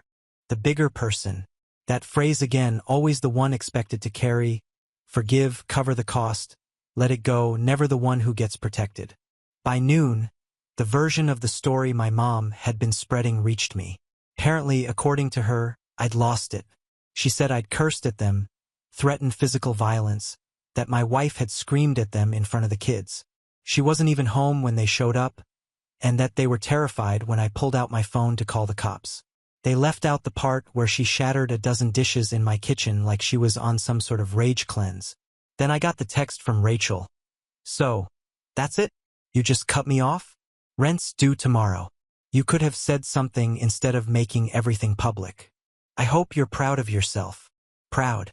I didn't even feel angry at that point. Just hollow. Like I'd finally walked out of a job I hated and now had to sit alone in the parking lot figuring out what came next. They still didn't get it. All those years of paying for things quietly, emergency car payments. That time Megan got scammed by that MLM and I loaned her $2,000 that never came back. Rachel's rent for 24 straight months, my parents' anniversary dinner, Megan's baby shower, the Airbnb for the family trip I didn't even enjoy. Thousands of dollars handed over without thanks. And the second I say no, suddenly I'm the bad guy. So I wrote something. I didn't rage. I didn't rant. I just posted the truth on Facebook where every aunt, uncle, cousin, and family friend could see it. Yesterday, my parents entered my home uninvited and began smashing dishes in front of my children. This happened less than 24 hours after they hosted a dinner to celebrate my sister's new puppy, a dinner I wasn't invited to on my 30th birthday. Then they sent me a Venmo request for $1,300. I declined, and I let them know I would no longer be paying Rachel's rent, which I've covered for 2 years. I am done being used. I'm not angry. I'm just finished. I'm saying this publicly so no one gets to rewrite the story later. I turned off the comments, left it up, and went about my day. By evening, it had spread. I got a text from my cousin Evan.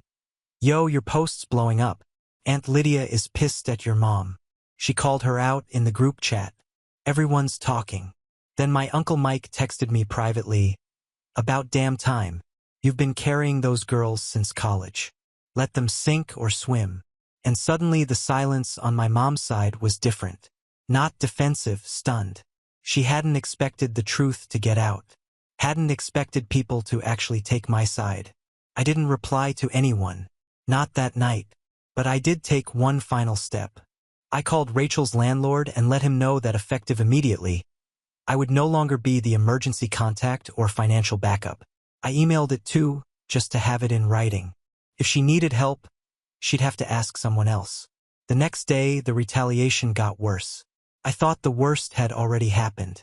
I thought smashing dishes in front of my kids was as low as it could go. But I was wrong. I underestimated what happens when selfish people lose control of the one they'd been using. It started quietly. My daughter's school called me first thing in the morning. The receptionist said someone claiming to be my wife's mother had called asking for access to my daughter's school records because she was concerned about the child's home environment. My wife's mom has been dead for 3 years. That same day, Rachel posted a long, weepy Facebook status about how she was being abandoned by the only man who ever showed up for her. How she was losing her home thanks to cruelty disguised as boundaries. She tagged me. She tagged our mom. She even tagged her ex-boyfriend, the one I paid to move out quietly after he cheated on her. The one who later tried to blackmail her with old photos. Suddenly, I was getting messages from people I barely knew. Old classmates, distant cousins, strangers with shared friends, people asking what happened, saying Rachel seemed so hurt, so betrayed. They didn't mention the 2 years I covered her rent. They didn't mention that I paid her electric bill just 2 months ago because she forgot it was due while she was in Miami with her friends. Then things got uglier.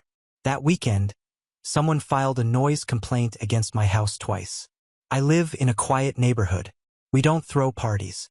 My wife was at work and I was reading bedtime stories to my kids when the second call came in. The officer at the door looked almost embarrassed to be there. He said someone had reported screaming and glass breaking. There was none of that, not even a dish in the sink. On Sunday morning, my car was keyed. Deep scratches front to back across the driver's side. A few hours later, my wife's tire was flat. It looked slashed. I didn't accuse anyone, but I didn't have to. There are only so many people who would go that far, and they all share my last name. Still, I stayed quiet publicly until the message came. It was a group email sent to our extended family. My mother's doing. The subject line was a cry for help. She wrote that I was mentally unwell, that I had alienated the entire family, that my wife was controlling me, and that they were concerned for the children. She included screenshots of old text messages completely out of context. One where I'd said I was drowning in responsibilities. Another where I'd asked if she could give me space after a particularly exhausting week. She ended the email by asking everyone to reach out to Jeffrey before it's too late. That's when I lost it. Not because of the lies, but because she dragged my kids into it. She made it sound like my children were in danger, like I was unstable. That crossed the line I didn't even know she had the nerve to step over. I didn't respond to the email. I called my lawyer. I had already been keeping notes. The video footage of the dishes, the noise complaints, the texts, the voicemail from Aunt Lydia, the screenshots from Rachel's post. Now, I had a defamation angle and possibly harassment. But before anything could be filed, something unexpected happened. My cousin Melissa, who had stayed quiet through all of it, sent me a message, short and to the point. Check the group chat. Now, I opened it, scrolled past the usual chaos, and then I saw it. A video posted by Evan, of all people. It was a screen recording of a private Snapchat conversation between Rachel and Megan. They were laughing. Rachel said, "Let's see how long it takes Jeff to crack. He always breaks when Mom plays the kid card." Megan replied, "Bet he calls crying before the end of the week. He's weak when it comes to guilt." The chat exploded. One cousin called them sick. Aunt Lydia went silent. My Uncle Mike chimed in and said, "This is what he's been dealing with for years. You people are parasites." My mom left the chat 5 minutes later. No apology, no explanation, just gone. But the damage was already done. Their little plan, the guilt campaign, the fake concern, had just been torched publicly. And this time, I wasn't the one holding the match. After Evan dropped that video in the group chat, everything shifted. The fake concern, the passive-aggressive guilt, the gaslighting, all of it turned to silence. Like they'd been caught stealing and didn't know whether to run or pretend it didn't happen. Rachel and Megan didn't even try to defend it. They left the group too, one by one. First Megan, then Rachel, then my mom's number disappeared. The silence was better than the noise, but still it didn't feel like peace. Not yet. Later that night, Melissa called me. I picked up, expecting more family politics. But she didn't waste time. "You've done more for this family than anyone. You don't owe them anything. I don't know why I stayed quiet before, but I'm done watching them twist you." That call did more for me than any apology ever could. She told me some things I didn't know, like how my mom had been complaining to relatives that Jeff doesn't share like he used to, and he's forgetting his roots, for the past year. She'd been laying the groundwork for this meltdown long before I ever said no. I finally saw it for what it was. Not just an overreaction, but a long-standing pattern. They didn't miss me. They missed what I gave. My money, my time, my ability to fix things when they broke their lives again. So I started cutting cords. First, I closed the shared family Hulu account they'd all been using under my name. Then, the Netflix, the Amazon Prime. I changed all the passwords and removed every email I didn't recognize. Then I went further. I called the family lawyer, the one who'd helped my parents with estate stuff over the years. Told him to take my name off anything connected to them. Financially, medically, legally. If anything happened to them, it was their daughter's turn to step up. He didn't argue, just said he understood, which made me wonder what he had heard. Next, I updated my will, set up a trust for my kids, named my wife's brother as the emergency guardian in case anything ever happened to us. I left nothing to my parents or my sisters, not out of spite, out of clarity. I no longer considered them part of my life. But I wasn't done yet. I went back to the Facebook post, the one where I told the truth, and I added one sentence. "If you've ever benefited from my silence, that era is over." I left the comments open this time, and they poured in. Old friends, extended family, people who'd heard bits and pieces over the years, but never knew the full picture. They all backed me. Some even told me things I never knew. How my mom had badmouthed my wife at a family baby shower. How Megan once bragged that I'd pay for anything if she just acted helpless enough. It was all coming into the light. A week passed, then another, and for the first time in my adult life, I wasn't fielding last-minute emergency money requests. No, can you just cover this one thing? Texts. No guilt. No manipulation. Just quiet. But it didn't stay that way. 3 weeks later, I got a knock at the door. Not a stranger, not the police. It was my dad. And he didn't come alone. I opened the door and saw my dad standing there with Megan and Rachel behind him. No, Mom. That was the first surprise. He didn't say anything right away. Just stood there like he was waiting for me to guess why they came. Rachel was in sunglasses, arms crossed like she was guarding herself from the weather, the truth, or both. Megan looked like she'd been crying, but I didn't trust it. She could cry on cue since we were kids. I didn't invite them in. My dad finally spoke. We need to talk. I stepped outside, shut the door behind me. The kids were playing inside. I wasn't letting that circus back into their space. Rachel started in first. No apology, just a statement. We're losing the apartment. Not I. We. Like I was still part of the team. Megan jumped in next. We know we screwed up. Okay? But we're still family. You can't just leave us hanging. I didn't say anything. I just waited. There was more. There always was. My dad sighed like he was carrying the weight of the world. He wasn't. That had been me for years.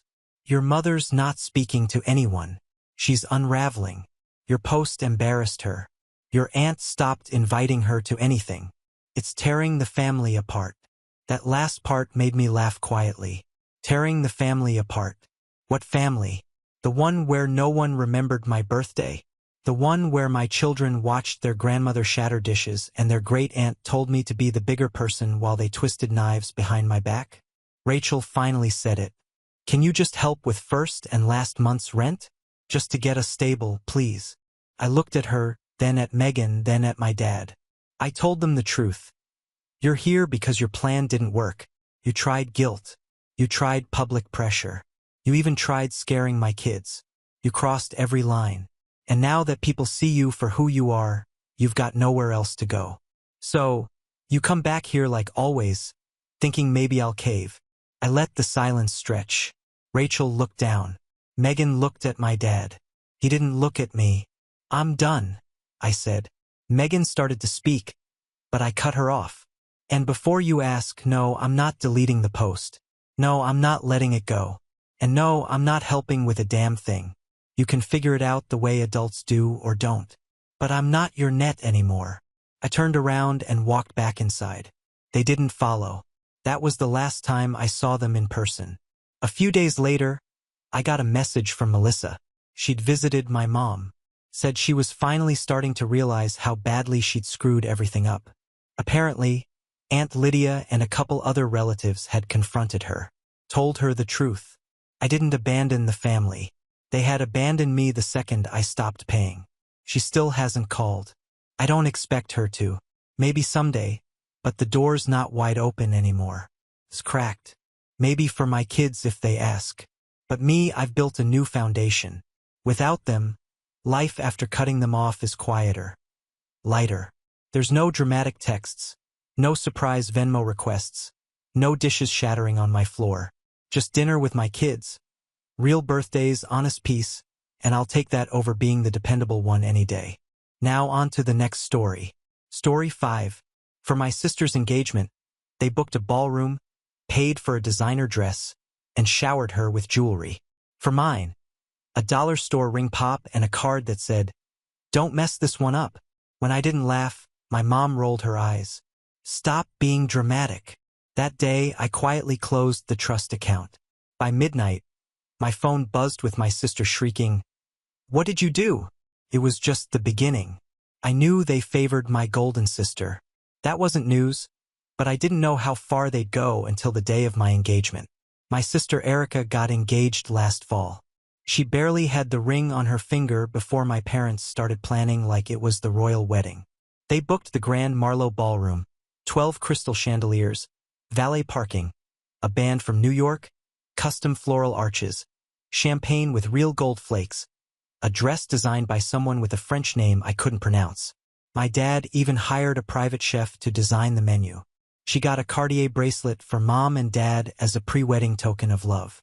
There was an engagement photo shoot in Aspen, not to mention a diamond necklace just because. Everyone clapped, everyone posted, everyone congratulated my parents on raising such a successful, beautiful daughter. So when I told them I was proposing to Amanda, my partner of 5 years, the person who stood by me through unemployment, eviction, and every failed job interview, I expected at least something. A dinner, a small gathering, maybe even a nod of approval. Instead, they handed me a card. It was from the dollar store, covered in tacky glitter and peeling stickers. Inside was a ring pop. No envelope, just the card and that sticky candy. My mom smirked and said, "Don't mess this one up." My dad chuckled like it was clever. Erica nearly choked on her mimosa from laughing. I looked at the card for a long time. I didn't say anything. I didn't laugh. I didn't argue. I just stared at it, then quietly folded it and put it in my coat pocket. They had money. I knew it. They spent it like water on Erica.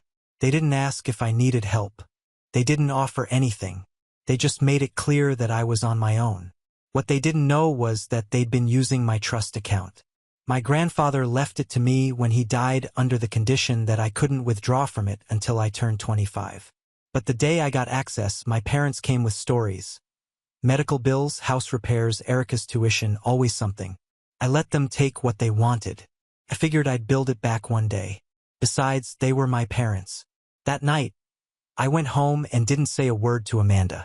I logged into the account, opened the dashboard, and revoked every permission. I transferred the remaining money, what little was left, into a locked investment fund under my name only. Then I turned off my phone. At 12:07 a.m., it started buzzing. Erica first, full caps. Dozens of messages. "What did you do?" Dad screaming. Mom's crying. "What the hell is wrong with you?" Then came the voicemails. Long, angry, guilt-trippy. My mom said I was tearing the family apart over a silly misunderstanding. Erica sent a meme of a toddler throwing a tantrum. My dad just sent a single text, "You'll regret this." Amanda sat next to me on the couch and asked if everything was okay. I told her the whole thing. I didn't sugarcoat it. She didn't interrupt, just nodded and said, "Good, about time." 2 days later, I got a call from my Uncle Ray. He was my grandfather's younger brother, the only person in my family who ever treated me like I had a brain. He was also the silent co-owner of our family business, though my parents liked to act like it was just them running it. He asked very calmly if I had time to stop by his office.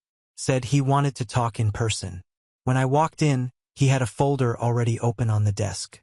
He slid it toward me. Bank records, trust access logs, and a copy of my grandfather's will. Then he asked me one question. "You ready to stop being the nice one?" I said yes. That day wasn't the beginning of a fight. It was the beginning of a reckoning. Uncle Ray didn't waste time. After I said yes, he handed me a pen and had me sign a few papers. I didn't even have to ask what they were. He knew exactly what was coming, and he'd been waiting for me to wake up. Turns out my grandfather hadn't just left me a trust. There was another clause in the will, one that had been quietly ignored for years because I never pushed. It gave me the option to step in as a shareholder in the family business if I could prove financial responsibility and independence before turning 30. I was 29. Ray said my parents had been banking on me never finding out, that they thought I was too soft, too passive, that I'd always let Erica get the spotlight and them take whatever they wanted. But the moment I locked the trust account, Ray said he knew I was done playing nice. "They've been treating you like an ATM with a heartbeat," he said. "Time to close shop." He walked me through what he'd been watching for the past few years, how my dad funneled money out of the company for personal trips, how my mom hired Erica as a consultant with a bloated salary, and how both of them used my name to access financial benefits under the radar. There were paper trails for everything. They'd gotten sloppy. "They thought I wouldn't care as long as the books looked fine," Ray said. "But I've had enough of their games." The following week, I was officially added to the board. My parents weren't notified right away. Ray wanted to keep it quiet until the next shareholder meeting, which was in 3 weeks. He called it controlled demolition. In the meantime, I got daily texts from my parents. Some angry, some fake nice, some just weird. Erica sent a selfie from her bachelorette dress fitting with the caption, Wish you were normal. LOL. I ignored every one of them. Then the first real blow came. Amanda got a call from my mom. I wasn't home, but she put it on speaker and recorded it. My mom told her coldly that she should think twice about marrying into a family with this much dysfunction. She called me unstable, paranoid, and said I was damaging our name. She actually said, "That our name." Amanda didn't say much, just told her not to call again and hung up, but I saw the look in her eyes. That's when I realized this wasn't just about money or favoritism anymore. They were trying to ruin what little I had left that wasn't already touched by them. I emailed the recording to Uncle Ray. His reply was short. "Use this. It'll help." A few days later, my mom showed up unannounced at my apartment. I didn't let her in. She stood in the hallway talking loud enough for the neighbors to hear about how I was breaking this family, how I'd always been difficult, how Erica never asked for more, and how I should be ashamed of myself for taking back what we all shared.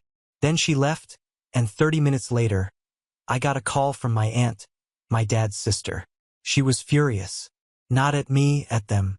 "They told everyone you were unstable," she said. "That you stole from the trust, that Amanda was manipulating you." Apparently, they'd been spreading stories behind my back for weeks. But it backfired. The rest of the family, especially the ones who always saw how I was treated, started calling them out. It was subtle at first. People pulling out of Erica's wedding party, a few cousins backing out of the engagement trip, my grandma asking why I wasn't invited to the family dinners anymore. Then came the real twist. Uncle Ray called me and said, "Your sister's about to have a really bad day." Turns out she and my parents had asked for a massive payout from the business account to fund the final wedding costs. 6 figures. Ray blocked it. When Erica found out, she lost it. Texted me in full rage mode. "You ruined everything. You're jealous. You've always been pathetic. No one will forgive you." I texted her back one line. "Good luck explaining that to the board."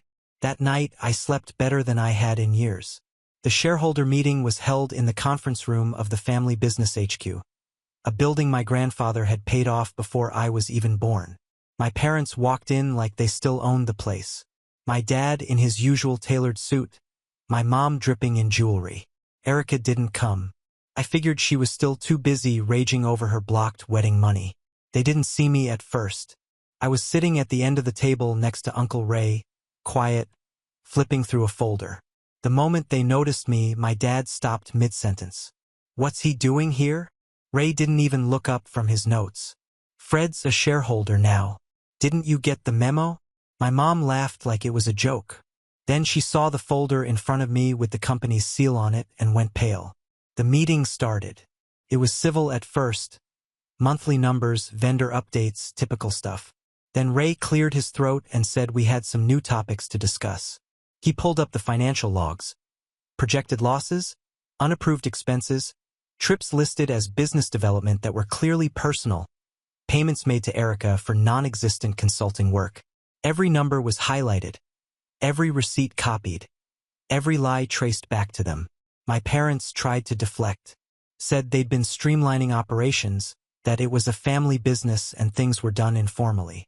But then Ray pulled out the recording of my mom's call to Amanda, played it for the whole room. The silence after that was nuclear. One of the other board members, a cousin from my grandfather's side, leaned forward and said, "This is what you've been doing behind our backs?" My dad stood up, ready to argue, but Ray cut him off. "You've stolen from this company, lied to your family, used your son's trust to fund a wedding while mocking him for not being successful enough. I've had enough. So has everyone else." He turned to me. "Fred, the board is prepared to vote." I didn't hesitate. The vote passed. My parents were stripped of financial control. Uncle Ray and I took over daily operations. Erica was formally removed from payroll and barred from future contracts. When it was over, my mom stared at me like I was a stranger. My dad didn't say a word, just walked out without looking back. After the meeting, Ray took me out for coffee. We sat on the patio and he finally said what I hadn't dared to believe until then. "You're in now. This company's future. It's yours to build." I nodded, still trying to process what had just happened. Then he said something I'll never forget. They always assumed you'd never fight back. Now you've got something they can't take. Respect. But it didn't stop there. 3 days later, Erica's fiancé backed out. No official reason, but the timing said everything. The vendors pulled out after deposits started bouncing. The ballroom was canceled. Her wedding dress was never even picked up. I didn't celebrate. I didn't send a message. I just kept moving forward. But Amanda and I started planning our own celebration. Small, simple hours. Meanwhile, the rest of the family kept reaching out. Aunts, uncles, cousins I hadn't heard from in years. All of them saying the same thing. We always saw how they treated you. We're glad you finally stood up. And that's when I realized something. This wasn't revenge anymore. It was reclamation. I thought the dust was finally starting to settle. Amanda and I had picked a small venue for our engagement party. A local garden with fairy lights and no drama. My work at the business was steady. Uncle Ray started giving me more responsibilities, and for the first time I didn't feel like I was playing catch-up. I felt like I belonged. Then the letter came. It was hand-delivered. No return address, just my name on the envelope in tight, looping cursive I didn't recognize. Inside was a single sheet of paper, yellowed at the edges, dated 2005. It was from my grandfather. It wasn't just a note. It was a directive. He had written it a few months before his death. It explained that in addition to the trust fund, he had created something else, a contingency fund, a much larger one, but it would only become accessible to he who reclaims the family's honor and breaks the chain of greed. No name, no specifics, just that there was a key taped to the bottom of the letter and a bank name I hadn't heard in years. A private institution that didn't exist anymore under that name. I showed it to Uncle Ray. He sat in silence for a long time, then made a call to someone he knew, an old contact in banking. We drove 2 hours out to a small town where the branch used to be. What was once a bank was now a lawyer's office, and somehow he still had access to archived lockboxes. We opened it. Inside was a sealed document, some financial statements, and a flash drive. The statements showed transactions going back over 20 years. Quiet investments, property purchases, silent partnerships, and companies I didn't even know my family was tied to, all under a holding company my grandfather had created in my name.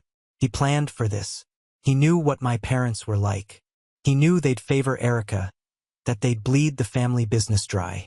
He'd put everything in place, hoping someone, me, would one day do something about it. And just like that, my financial situation changed overnight. This holding company was worth millions. I wasn't just part of the family business now. I was the family business. Uncle Ray leaned back in his chair and said, "Your grandfather didn't trust them with his legacy, but he trusted you." The next day, I got a voicemail from Erica. No screaming this time, just a quiet voice asking if we could talk. I didn't respond. Then Amanda got a message from her mother. My parents had contacted her, told her we were causing trouble in the family, and suggested Amanda should reconsider marrying into it. She never even met them.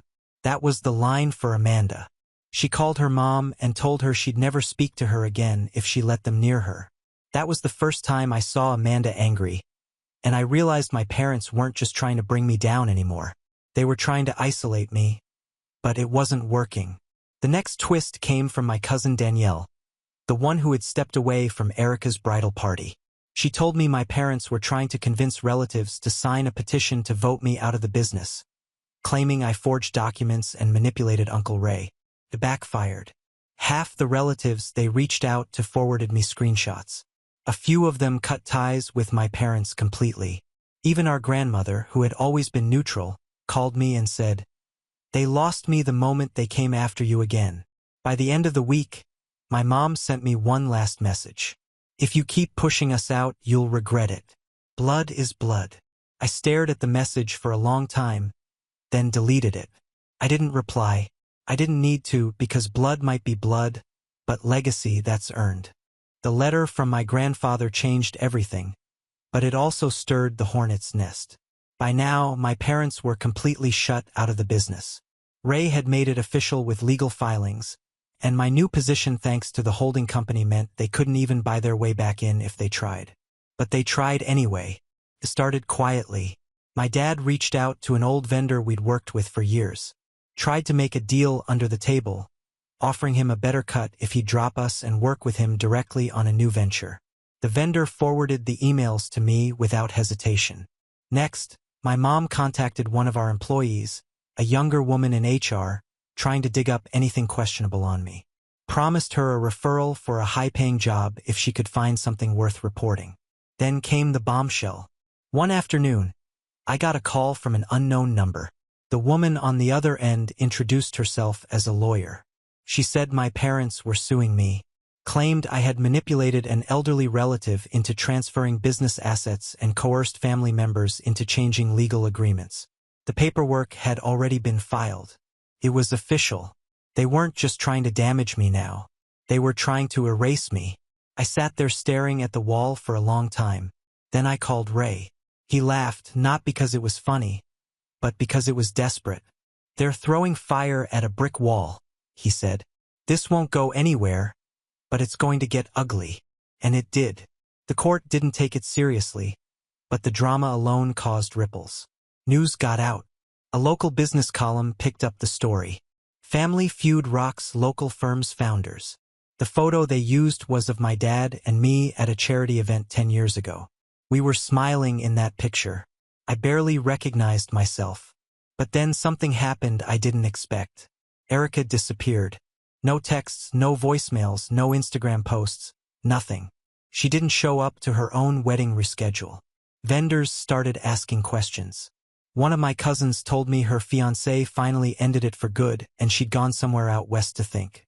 I figured she'd just gone into hiding. But then my aunt called. Not the loud one. My mom's quiet younger sister, Lisa. She said she'd gotten a letter from Erica. It was short and strange. All it said was, "I didn't know everything. I need time." Lisa asked if I'd heard from her. I said, "No." That night, Amanda found a folder left outside our apartment door. No name, no note.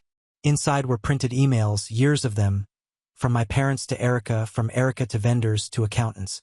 Dozens of emails planning the fake consulting gig, coordinating money transfers from my trust, mocking the idea that I'd ever notice. But the last email in the folder was from Erica to my mom. Dated 2 weeks ago. "Maybe we are the bad ones." It was the first time I saw something that looked like guilt from her. I didn't know what to do with it. Amanda said maybe she wasn't like them. Not completely. Maybe she was too deep to stop before. But now she saw it. I didn't say anything. I didn't want to hope for too much because the next day I got another letter from my dad. Typed, signed, sent through an attorney. He was demanding emotional damages. Said I had defamed the family, ruined their financial future, and turned relatives against them with malicious intent. And that's when something broke in me. I wasn't angry. I wasn't sad. I wasn't scared. I felt done. That night, I drafted a statement, sent it to every vendor, client, and family contact. It was short and simple. My parents are no longer associated with this business in any form. Any communications from them are not connected to our operations. Legal steps are in progress. Thank you for your support. Ray approved it. Amanda hit send. And when the silence settled in, I realized the war wasn't over. But the foundation they stood on, it was cracking. When you finally stop trying to fix something that's been broken for years, it's strange how fast everything shifts. The moment my message went out, I expected a flood of drama. But there was mostly silence. No angry replies, no retaliation, just a vacuum where their noise used to be. And then the switch happened. Ray called me into a board meeting with 3 new people I'd never met before. 2 men in suits and a woman with sharp eyes and a laptop that never closed. Turned out they were part of a major acquisition team, a quiet deal Ray had been holding off on for over a year.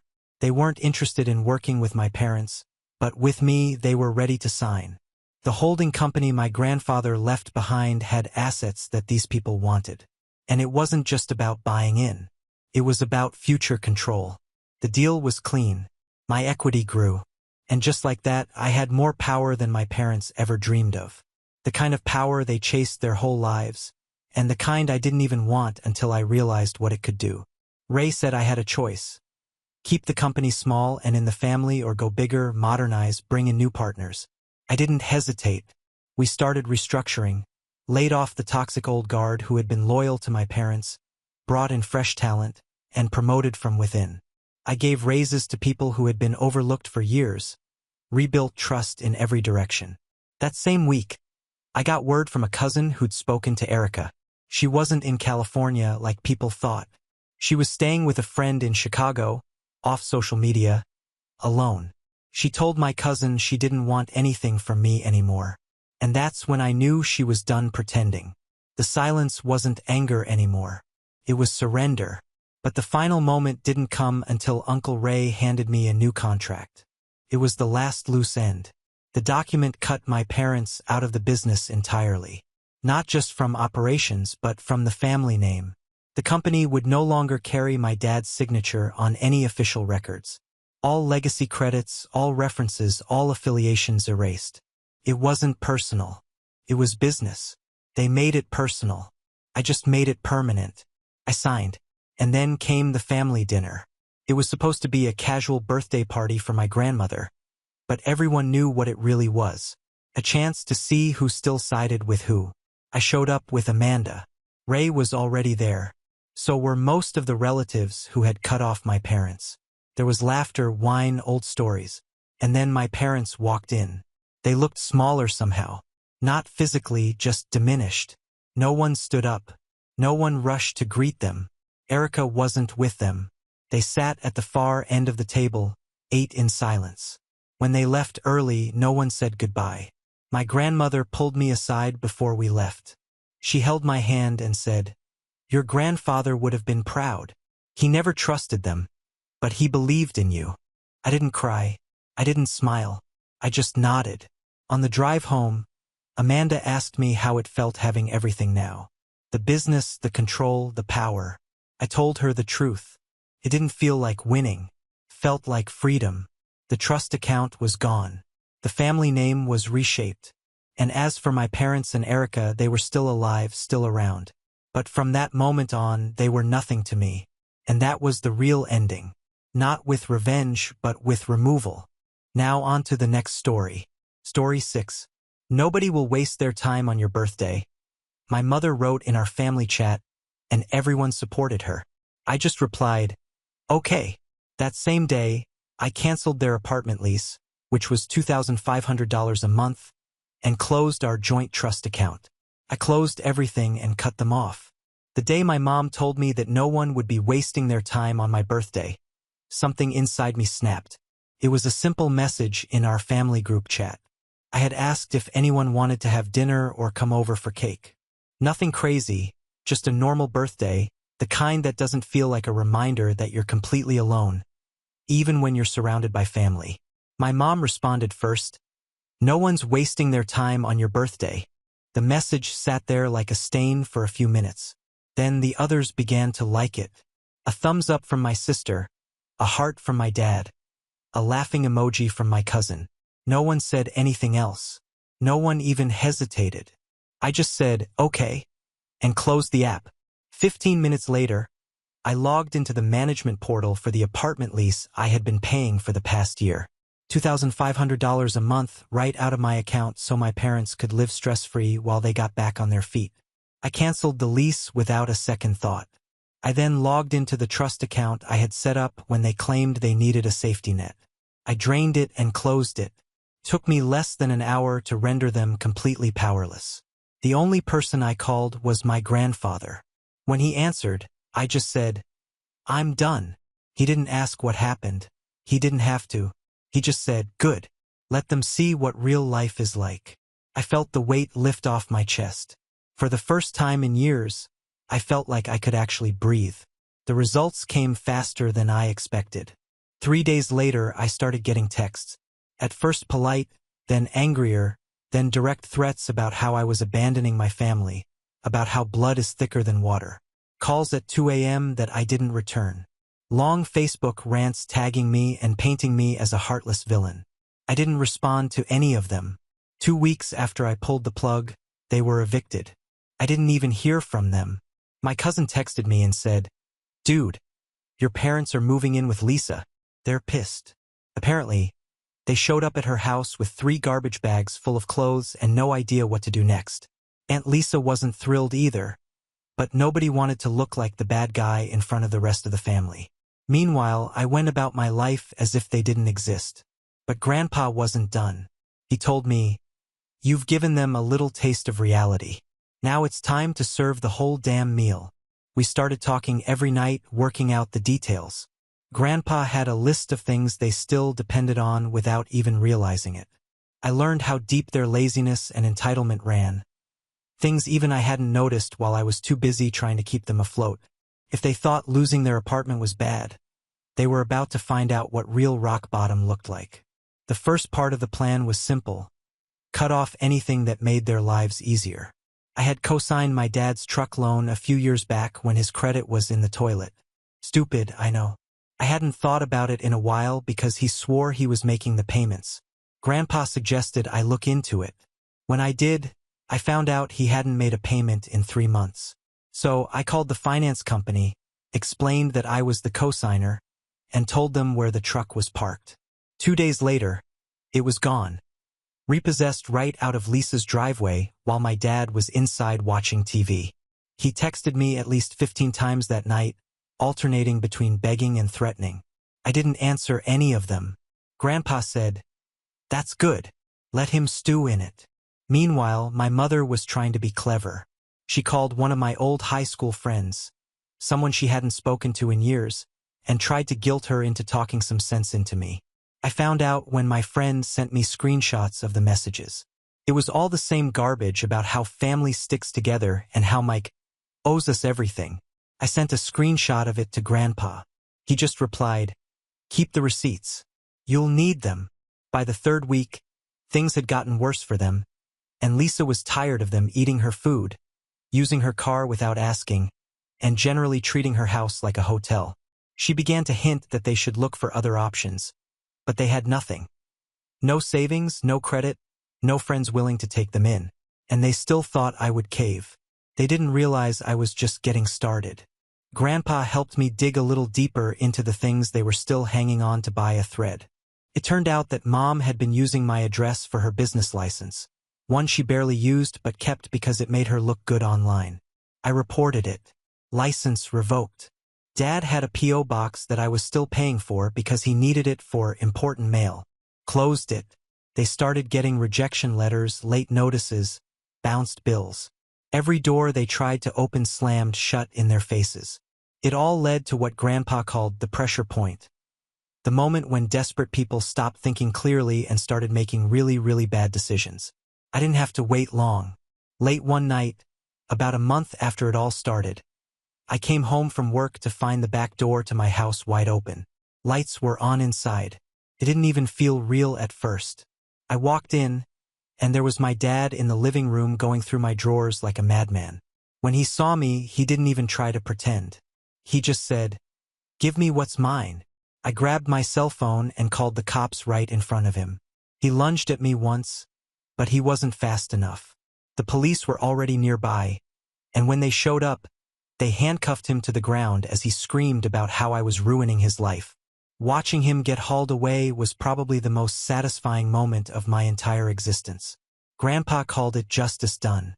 Dad ended up with a burglary charge and 3 months in jail.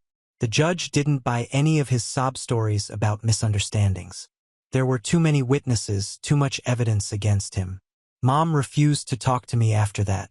She posted long rants on Facebook, tagged every relative she could think of, and basically wrote me out of her life with paragraphs of insults. I didn't respond.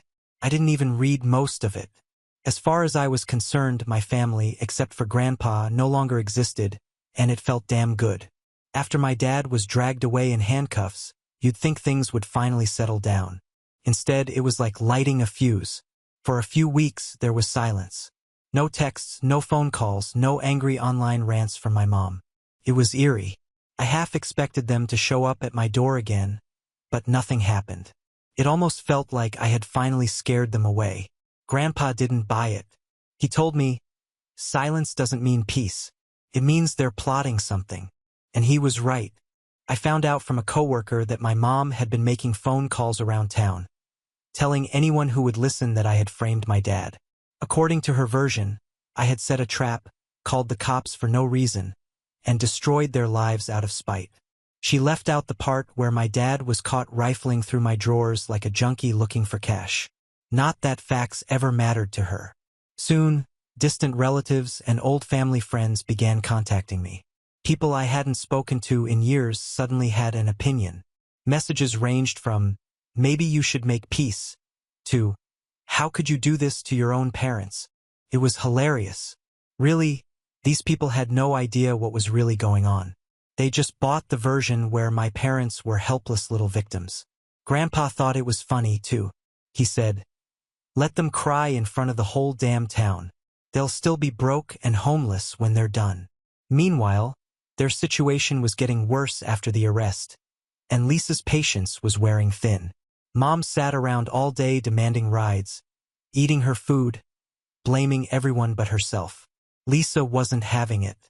After 2 weeks of non-stop freeloading, she packed my mom's crap into a few garbage bags, dumped them on the front lawn, and told her she had an hour to leave. No arguments, no discussion, just get out. Mom ended up begging Jason, my second cousin, to let her crash on his couch. Jason lived in a tiny downtown apartment surrounded by abandoned strip malls and liquor stores. His place smelled of old Chinese takeout and mold. She went from an upscale apartment I paid for to sleeping under a broken ceiling fan on a torn couch that smelled like wet socks. She still didn't see the irony.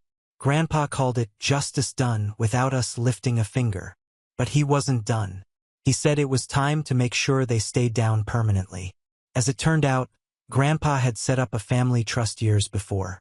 It wasn't a crazy amount of money, maybe enough to buy a decent house or start a business, but it was significant.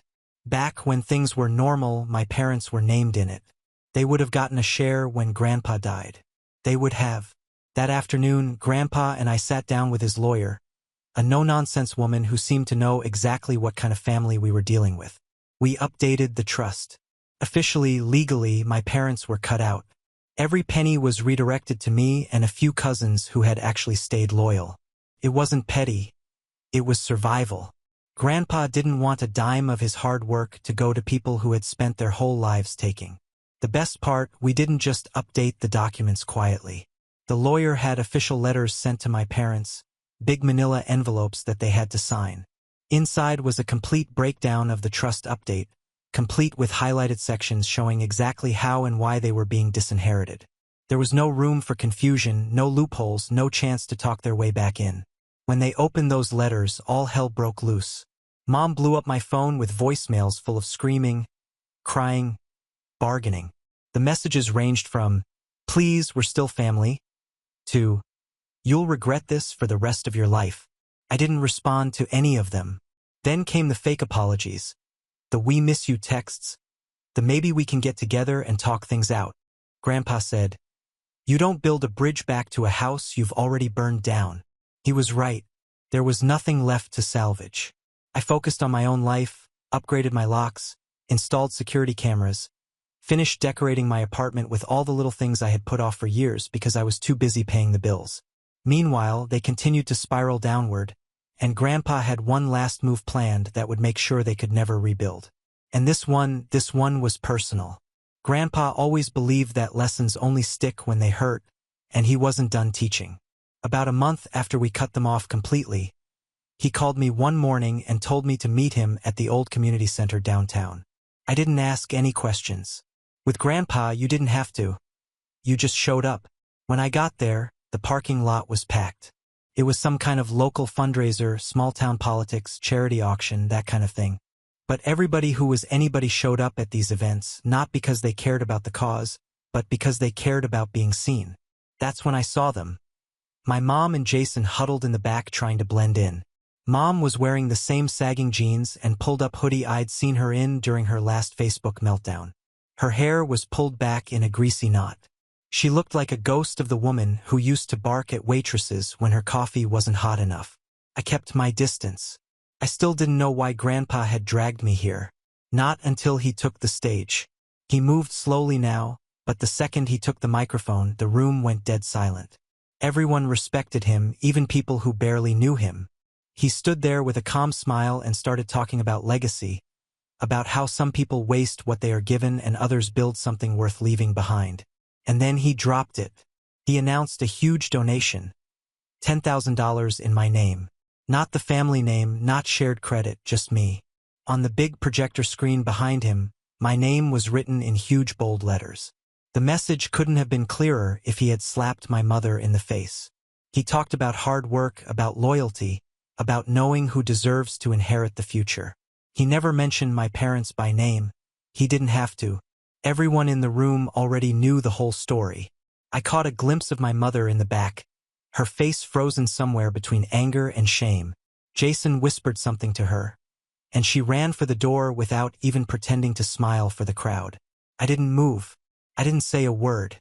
I just watched her walk away the same way she had left me to fend for myself over and over again when it suited her. After the event, Grandpa and I sat in his truck for a while just watching people shuffle out. He lit a cigarette, even though he wasn't supposed to smoke anymore, and said, "This is what they deserve, Mike. Every bit of it." And he was right. That night felt like the final nail in the coffin for them.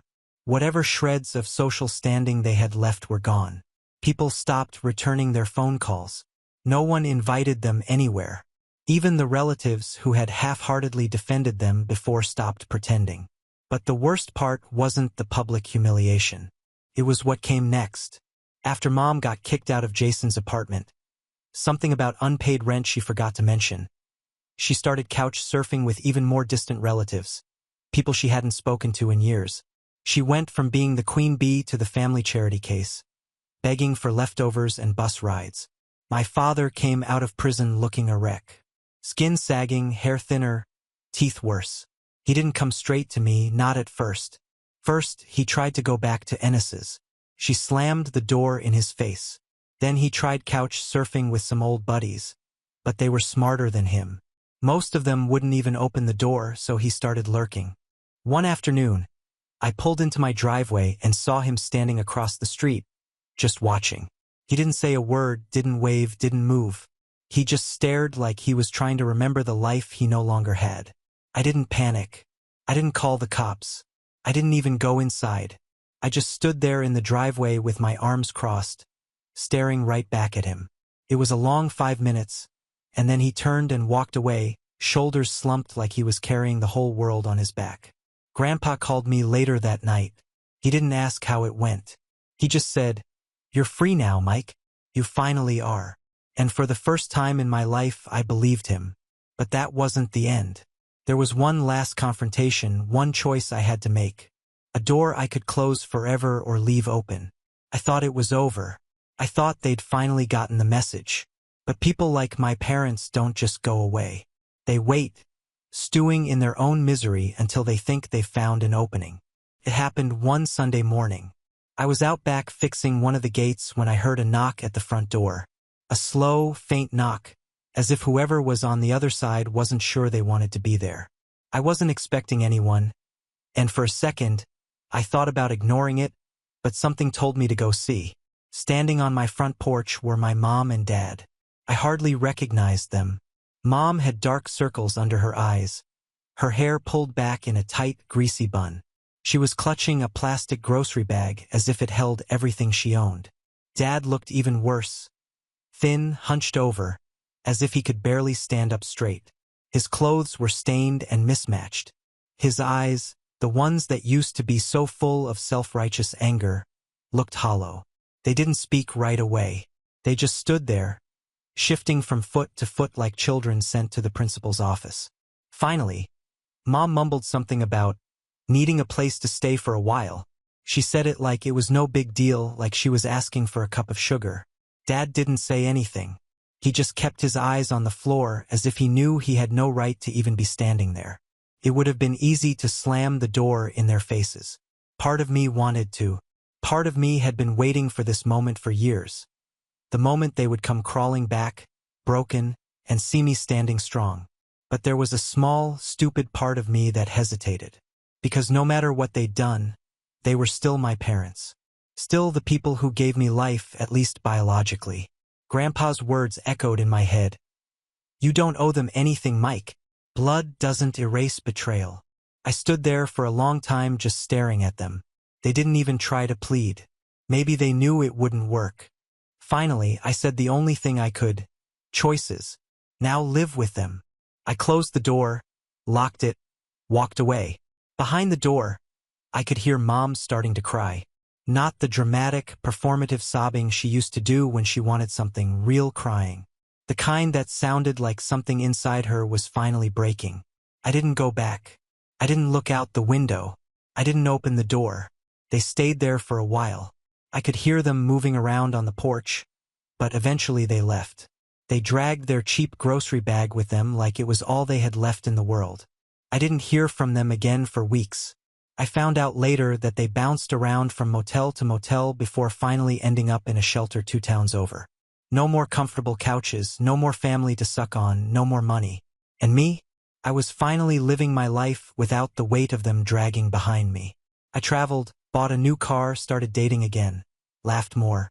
Grandpa said it best as we sat on his porch one evening watching the sun sink low over the fields.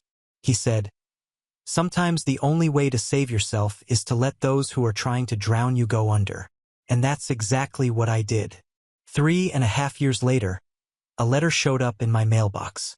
No return address, no stamp, just tossed in like trash that someone was too lazy to throw away properly. At first, I thought it was junk. I almost didn't open it, but something about it felt wrong. The paper was cheap, the handwriting crooked and messy, as if whoever wrote it was shaking. I recognized it right away. It was from my mother. The letter wasn't long. She didn't waste time apologizing or explaining everything she'd done. She didn't ask for my forgiveness. She didn't even ask for help. She just told me one thing. Dad was dead. He had died 2 months earlier, slumped over a plastic table in a rundown shelter cafeteria, still wearing the same tattered jacket he came out of prison in. No one noticed for nearly an hour. He was cold and alone when they finally found him. There was no service, no obituary. They cremated him in a city facility with no family present and buried his ashes in a communal grave with a number instead of a name. She wrote that she was living in a battered mobile home behind a boarded-up gas station near the old 68 bypass. No heat, no water. She lived on canned food from a food pantry and washed in a cracked sink with rainwater she collected in buckets. And then at the bottom of the page, there was one last line that stayed with me longer than anything else. "You won, Mike. Every time you drive by, remember I'm still here waiting, watching, dying slower than he did." No love, Mom. No apology, just pure venom. I folded the letter in half and threw it in the trash without a second thought. No hesitation, no guilt. They made their choices. They built the grave they were buried in with their own hands. Grandpa had been right all along. Blood doesn't mean loyalty. It doesn't mean love. It just means biology, a technicality. I never went looking for her. Never answered. I drove by the 68 bypass many times over the years, sometimes on purpose. Sometimes in the distance, I'd see a rusted mobile home sitting like a rotting carcass behind the trees, its windows taped up with garbage bags. I never slowed down. I never stopped. I let the past rot right where it belonged. Meanwhile, my life went on. Grandpa had left me everything. The house, the land, the savings account no one knew about. I rebuilt it all from scratch. I renovated the house, expanded the land, started a business with money I earned without anyone's help. I lived for myself for the first time in my life. I traveled. I fell in love. I built something real. Sometimes people would ask me why I wasn't in touch with my family. I would just smile and say, "Not everyone deserves a seat at your table, no matter how long you shared a last name." One night a few years later, I was sitting on my porch with a beer in my hand, staring out at the fields that Grandpa had tilled with his own hands. The stars were bright, and the world felt bigger and cleaner than it ever had when I was trapped under its weight. I thought of my parents just for a second. Then I raised my glass to the night and drank to their memory.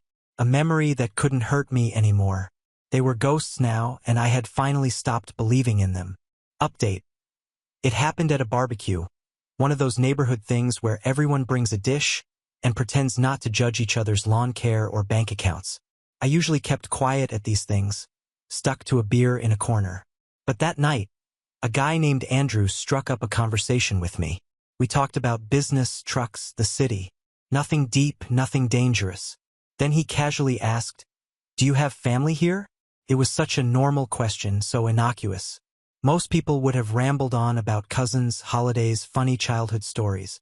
I took a slow sip of my drink and looked up at the darkening sky where the stars were just beginning to blink awake. "I used to," I said. "Now I just have ancestors." Andrew laughed, thinking I was making some strange joke. I smiled too, but mine didn't reach my eyes. He didn't ask anything else after that, and that was fine with me. Some stories aren't meant to be told. Some ghosts are better left buried with no headstones to mark where they fell. Now on to the next story. Story 7. I paid my sister's mortgage, rent, and even her debts. But at the family dinner I paid for, she told our parents, "This loser will never have children like mine." She laughed. Parents laughed.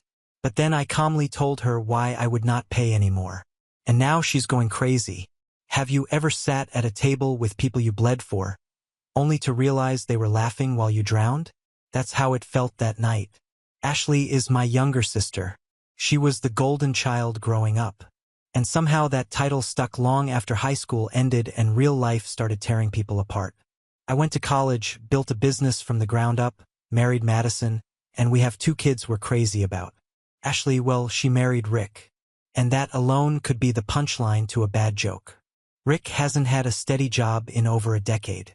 He drinks before noon and has this fake charm that he puts on around my parents, like a washed-up game show host. Ashley always defends him, says he's trying, but the only thing he's consistent at is taking all the money I give them. And I gave them a lot. I paid their rent for over a year, paid off 3 of Ashley's credit cards, bought their kids' school clothes more than once. When they almost lost their house, I bailed them out for 2 months. I even bought them brand new iPhones last Christmas. For both of them. Mine were 2 years old, but I figured they needed them more. Madison didn't say much, but I could tell it didn't sit right with her. She told me more than once, "Lucas, this isn't kindness anymore. It's enabling. She's not your child. She's your sister and she's married. If you can't figure that out, you have to deal with the consequences." But I ignored it. Madison doesn't come from a big family, and I thought maybe she just didn't get it. Or maybe I just didn't want to admit that she was right. Then came that dinner. My parents wanted to have a big family night, and I offered to pick up the tab again. I paid for everything. The food, the decorations, even the gas for Ashley because she was short this month. She showed up 40 minutes late carrying a brand new designer bag and acting like royalty arriving to wave to the peasants. Rick stumbled in behind her, already half drunk. They both got louder as the wine went down. Rick started throwing shade about how his kids actually get straight A's. Ashley chimed in saying that she was raising kids who were going to do something in life. Unlike others, I let it go at first. I'm used to letting it go. But then, as everyone was laughing at some silly story Rick was telling about one of her kids making fun of a teacher, Ashley looked at me, full glass in hand, a smile on her face like she'd been waiting for this moment. "That loser will never have kids like me." And then she laughed. Rick laughed. My parents laughed. It was like static in my ears. I looked at Madison. She didn't say a word. She just pushed back her chair and stood up. That's when I knew. I stood up too, looked at Ashley and said it straight out, "I'm not paying for anything anymore." She narrowed her eyes as if she didn't understand. No more mortgage, no rent, no bills, no Christmas, no more. She started laughing again, thinking I was joking. I wasn't. I walked out. Madison and the kids followed. No drama, no yelling, just silence behind us. I thought that was the end of it. But that was just the beginning because 2 days later, my parents called and asked what this tantrum was about. Ashley had already twisted the story. She claimed that I had snapped at her in front of the kids and stormed out, that I had embarrassed her and ruined dinner. Then it got worse. Ashley showed up at my office uninvited, and she wasn't alone. I was in the middle of reviewing a vendor contract when I got a call from the front desk. She said, "There's an Ashley here to see you. She says she's your sister." I stared at the phone for a second. She'd never been in my office. Never asked where it was. I hadn't even told her what building I'd moved into last year when we expanded. I asked the receptionist if she was alone. No, there's a man with her. Of course, there was. Ashley and Rick strolled in like it was casual Wednesday. Both with coffee cups. Both dressed like they were trying to look more stable than they were.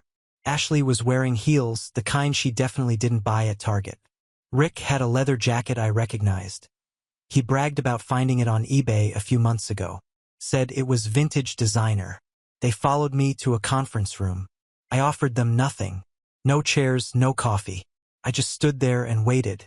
Ashley gave me this well-rehearsed speech about how she regretted the things she said at the dinner, how it was all taken the wrong way.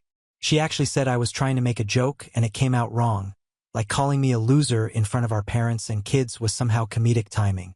Rick stood behind her nodding and trying to look serious. Then Ashley pulled out a piece of paper. It had a name printed on it in a terrible cursive font.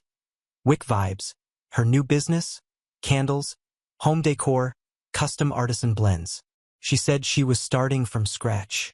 Just needed a little help, a little investment to get her going. I didn't say a word, just looked at her. She took that as hesitation, not disbelief. She said she had it all planned, Shopify store, logo. Her friend Jessica could help with the branding. Rick finally spoke. He said he would handle the operations side. I looked at him and asked what that meant. He shrugged and said, logistics and stuff like that. Ashley jumped in again and said, it's not a charity, Lucas. It's a business. You'd be an investor. I told her, no. She blinked a couple of times like she hadn't heard it. Then she laughed. She said, seriously? Like it was a punchline. I said it again. No. Rick stepped forward and said that I owed them. That after all they'd done for our family, it was the least I could do. I asked what exactly they'd done for our family. He said, we kept things together when your parents couldn't. That was it. I told them both to leave. Ashley started screaming, actually screaming in my office. Rick slammed his palm on the table and got way too close. He said I was a selfish piece of garbage and that Madison was probably the one pulling the strings because she always hated us. Anyway, I left the room and called building security.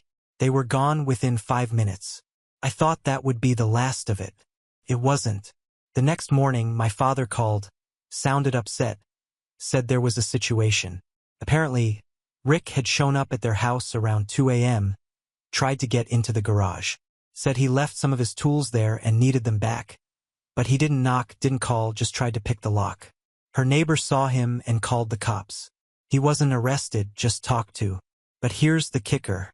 Later that day, my dad went into the garage to make sure nothing was missing. He found a small duffel bag stuffed behind some old storage bins.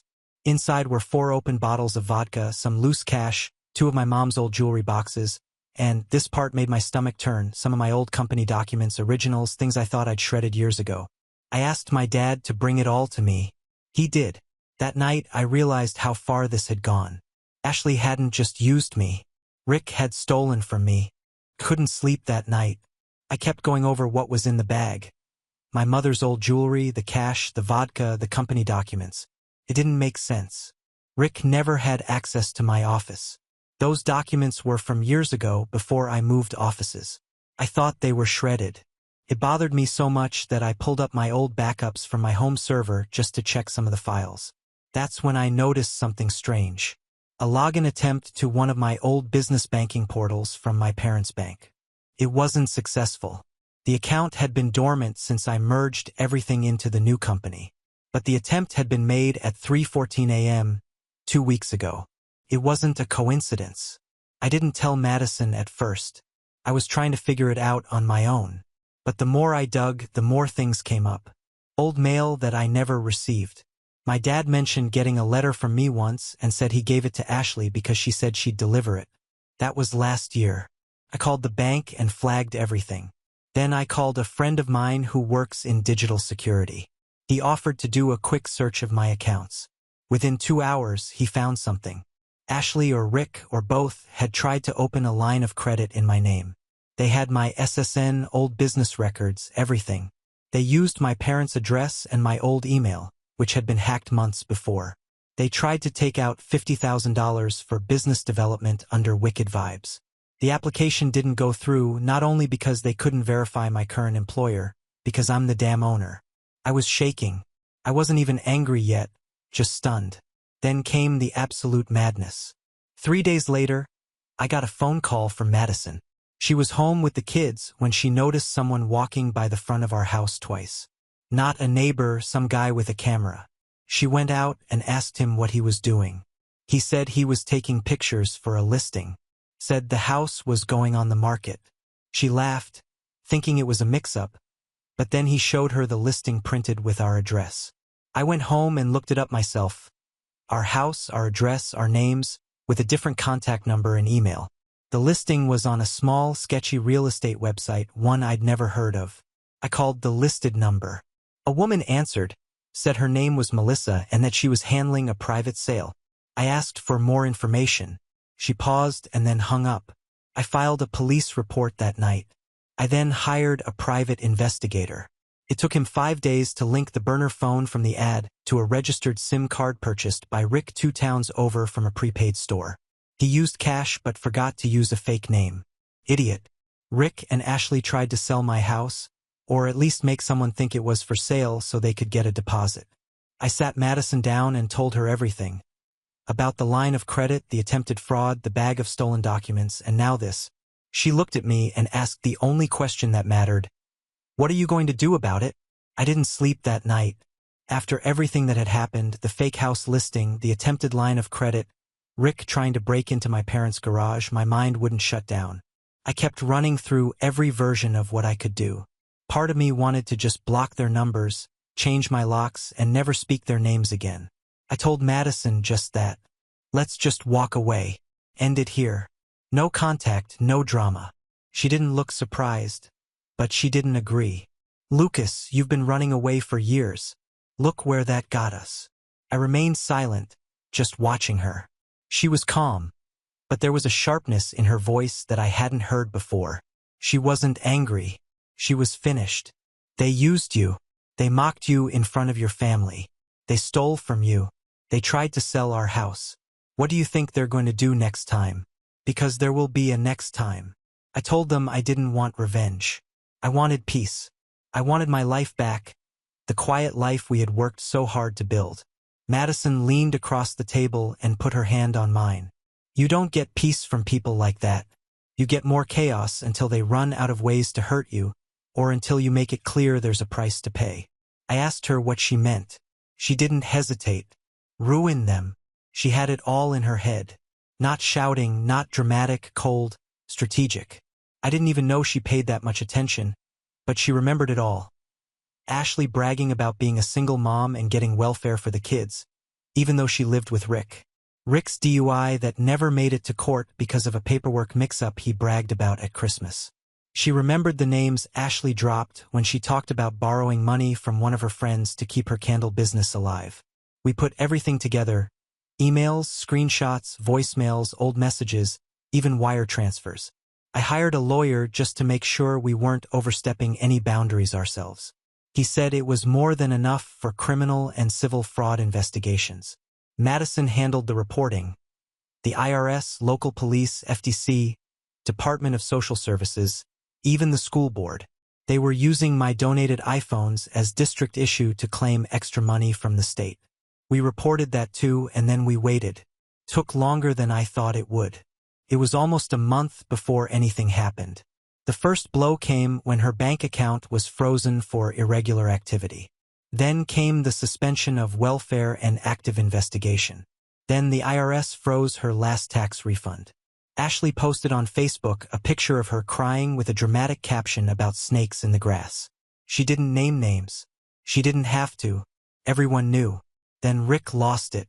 Apparently, he'd been counting on a small payout from a bogus LLC loan scheme, one that had been reported thanks to Madison, and the whole thing collapsed. He showed up at my parents' house drunk, screaming about how his life was being destroyed. My dad told him to leave for once. Then one night, I came home late from work. Madison was in the kitchen with the kids. I parked in the garage, closed the door, and as I got out of the car, I heard something. Breathing. Rick was sitting in the dark behind my trash cans. He stood up like it was a normal thing, like we were going to talk. I didn't even let him talk. I stepped back, locked the door behind me, and called the cops right then and there. He saw me do it and he didn't even flinch. He just stood there. They picked him up 2 blocks away, drunk and with a little knife in his pocket. He told the cops he just wanted to talk. That's when I realized how far gone he really was. And Ashley, she went quiet after that. But she wasn't done, because a week later I got a letter in the mail from a lawyer. Ashley was suing me. The letter came on a Thursday. Madison opened it, glanced at the first few lines, and then handed it to me without a word. It was from some third-rate lawyer Ashley had scraped together, threatening to sue me for emotional distress, financial manipulation, and defamation of character. She accused me of trying to destroy her family out of jealousy. It would have been funny if it wasn't so crazy. This woman, my own sister, actually thought she could twist everything around, make it look like I was the one who'd ruined her life, the same life I've been funding for years. Madison said she just made the biggest mistake of her life. And I agreed. The thing about revenge is, once you go down that road, it stops being about anger. It becomes something colder. You start looking at it like a puzzle, piece by piece. Logically, mechanical. I called a private investigator, not the same one as before. This one used to work for an insurance company that specialized in uncovering fraud. I gave him everything. Ashley's business plans, Rick's criminal record, the welfare fraud, the court letters, the fake house listing, the lawsuit. I told him to find anything else I missed. What he found changed the game. Ashley had taken out a credit card in our mother's name, maxed it out on crap, jewelry, clothes, a weekend trip to Vegas that she said was a business retreat. Our mom had no idea. Rick had 2 open warrants in another county under a different alias. Turns out he'd been arrested in his early 20s and had been using a variation of his name on forms ever since. Sketchy, but not illegal until you commit fraud. But the worst part, Ashley had been secretly collecting child support from an ex. Not Rick, the one before him. She told the state Rick wasn't around. She forged some documents to keep the money flowing while Rick lived in the house full-time. I turned it all over. Within 2 weeks, they were being investigated by Child Protective Services. The fraud reports triggered a full audit. Their bank accounts were frozen again. The IRS opened a formal case and contacted my attorney for follow-up documentation. Their attempt at a lawsuit fizzled. The lawyer dropped her. Ashley stopped posting on Facebook. She stopped returning phone calls. I thought that was it. But then on a rainy Saturday afternoon, she showed up at my office. Alone this time. No makeup, wet hair, hoodie that wasn't hers, probably Rick's. She sat in the lobby like a stranger. My receptionist told me she looked like she hadn't slept in days. I walked out. She stood up quickly. "Lucas, please. We're family." That's all she said. No apology, no explanation. Just those 3 words, as if they should erase everything. I stared at her. I could see her lip tremble, but I felt nothing. Just empty space where a brother should have been. I didn't speak. I turned and walked back to my office. She didn't follow, but I wasn't finished. I had one last step. This is the part one never thought I'd write. After everything that had happened, the lies, the stolen documents, the fake house listing, the lawsuit, there was one last thing I had to do. I didn't even tell Madison at first. It was something I had to decide for myself. I kept asking myself what would happen if I left even one door unlocked. So I made it permanent. I hired a second lawyer, not for court, but for asset protection. I restructured everything under new LLCs, changed my will, created a trust for my children, wrote a clause into it stating that under no circumstances could Ashley or Rick or even their children ever receive anything from me, directly or indirectly. Then I filed a formal restraining order against Rick.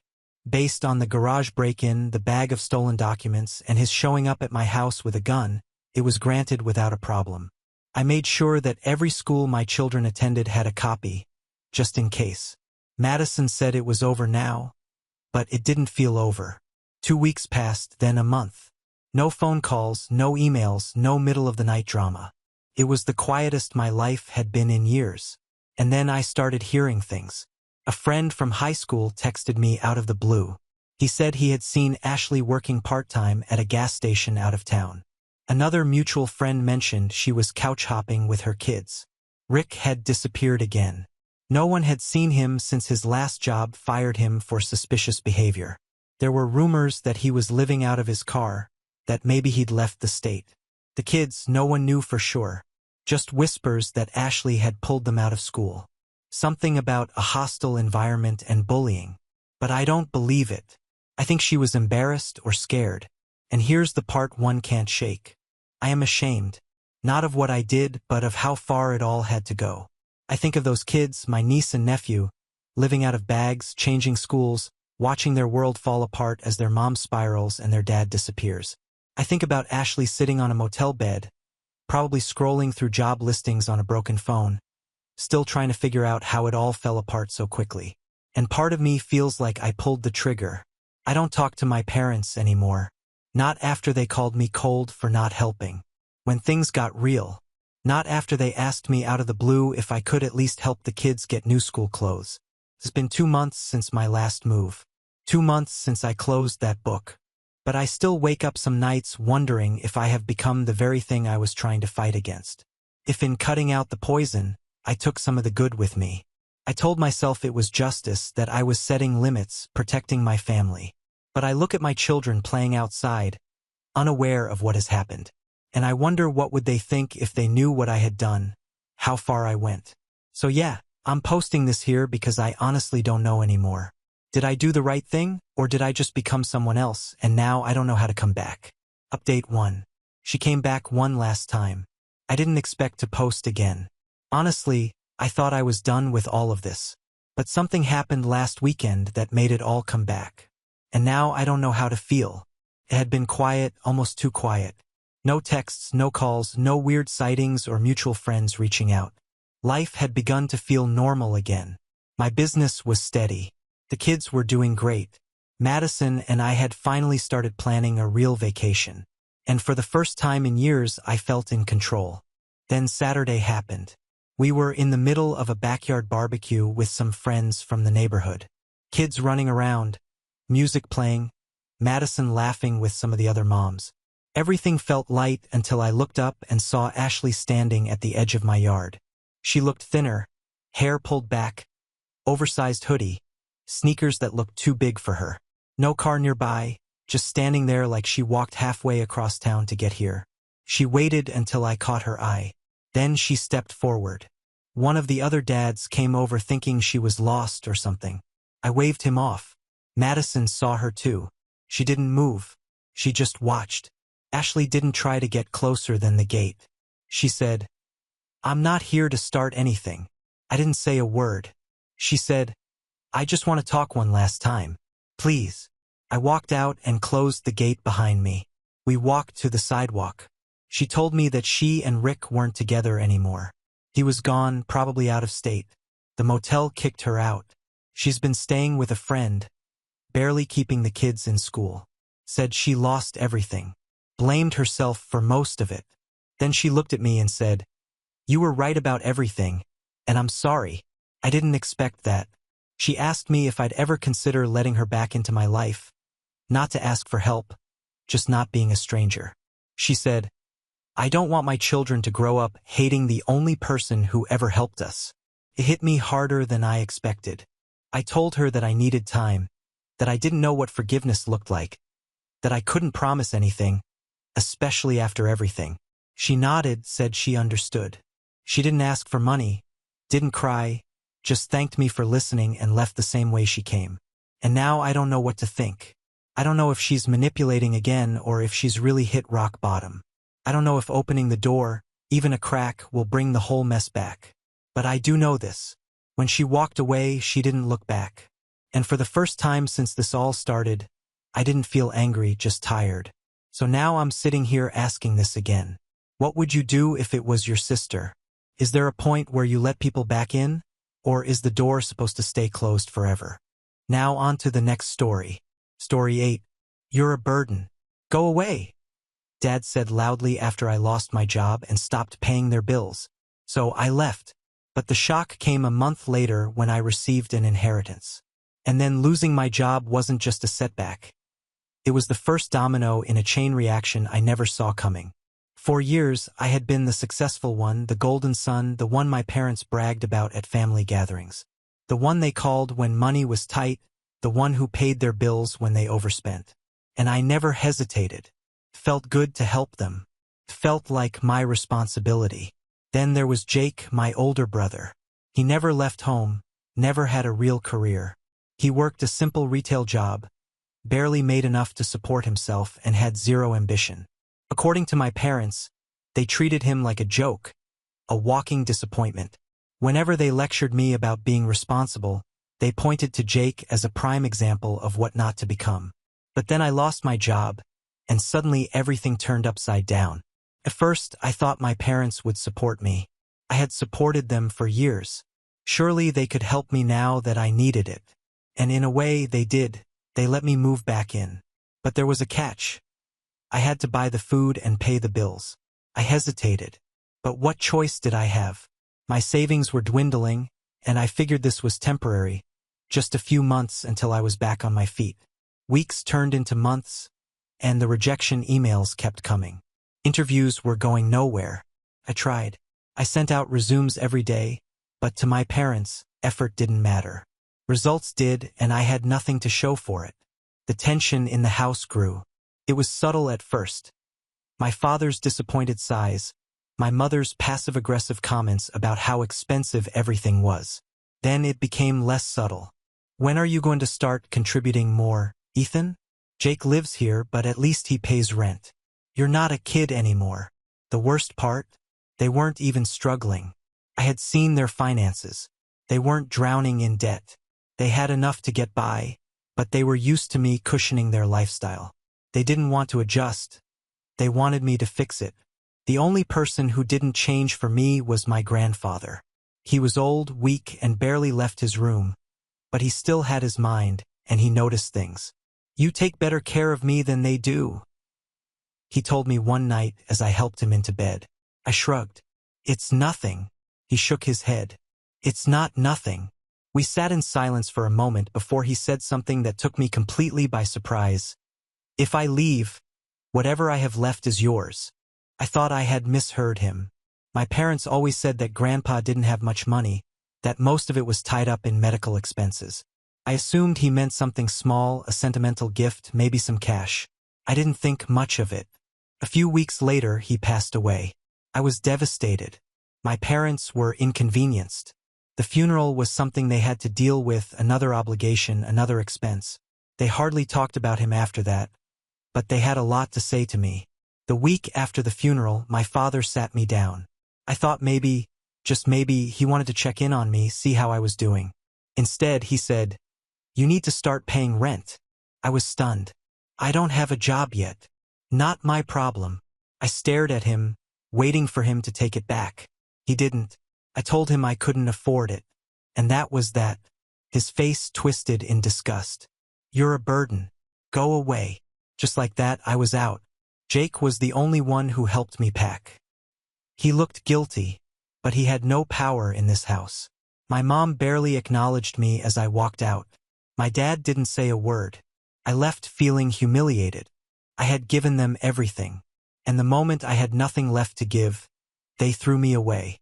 But what none of us knew was that everything was about to change. Getting kicked out was a wake-up call. For years, I had taken care of my parents, making sure they never had to struggle. And the moment I couldn't provide, they tossed me aside like I was nothing. I spent the next month couch hopping, sending out job applications, and watching my bank account dwindle to almost nothing. Jake checked in when he could. They don't even talk about you, he said over the phone one night. It's like you never existed.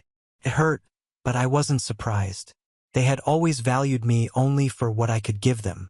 Without money, I was useless to them. Then, out of nowhere, I got a call from a number I didn't recognize. Ethan Carter? Asked an older man's voice. Yes, this is he. Mr. Calloway. I was your grandfather's attorney. I need to meet with you regarding his estate. I almost laughed. Estate? My parents had always said that Grandpa had very little, but I had nothing to lose, so I agreed to meet with him. The next day, I walked into a fancy law office expecting a tiny inheritance, maybe a few hundred. Instead, Mr. Calloway handed me a folder and said, "Your grandfather left you everything." I frowned. "What do you mean, everything?" He adjusted his glasses. "His savings, investments, real estate holdings, about $700,000. I felt like I had been punched in the chest. My grandfather, the man my parents barely cared about, had secretly amassed a small fortune. And instead of leaving it to his own children, he gave it all to me. I walked out of that office feeling like I was in a dream, and then I knew exactly what I had to do. The first thing I did was call Jake. "Pack your bags," I told him. He hesitated. "Wait, what? I'll get you out of there." That night, I drove to my parents' house as if I had never been kicked out. Jake was already at the door with some bags, moving quickly before our parents noticed. But of course they did. My mom walked in first, her eyes narrowing. "What's going on?" Jake shifted uncomfortably. "I'm moving out." She blinked. "And how exactly are you going to do that?" Before Jake could answer, my dad stepped in, already looking irritated. "And how are you going to afford it?" He turned to me and scoffed. "Don't tell me you suddenly struck gold." I smiled, the moment I was waiting for. I pulled out my phone, opened my banking app, and flipped the screen over to them. Their eyes locked on the number, $700,000. I leaned in a little. It turns out Grandpa had money, and he left it all to me. My mother covered her mouth as if she were going to faint. My dad's jaw clenched so tight I thought his teeth would break. I let the silence hang for a moment, let them absorb what had just happened. Then I grabbed Jake's bags, slung one over my shoulder, and grinned. "We're leaving now." And just like that, everything changed. Jake and I walked out the door without looking back.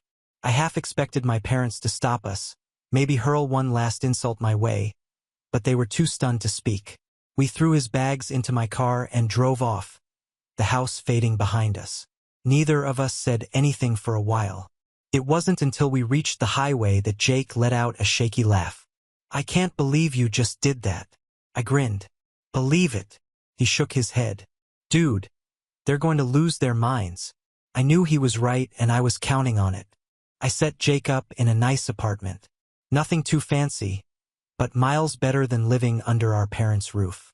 I paid the first 6 months' rent up front just to make sure he had a real chance to get on his feet. "You don't have to do all this," he said as we carried his things inside. "You're my brother," I said.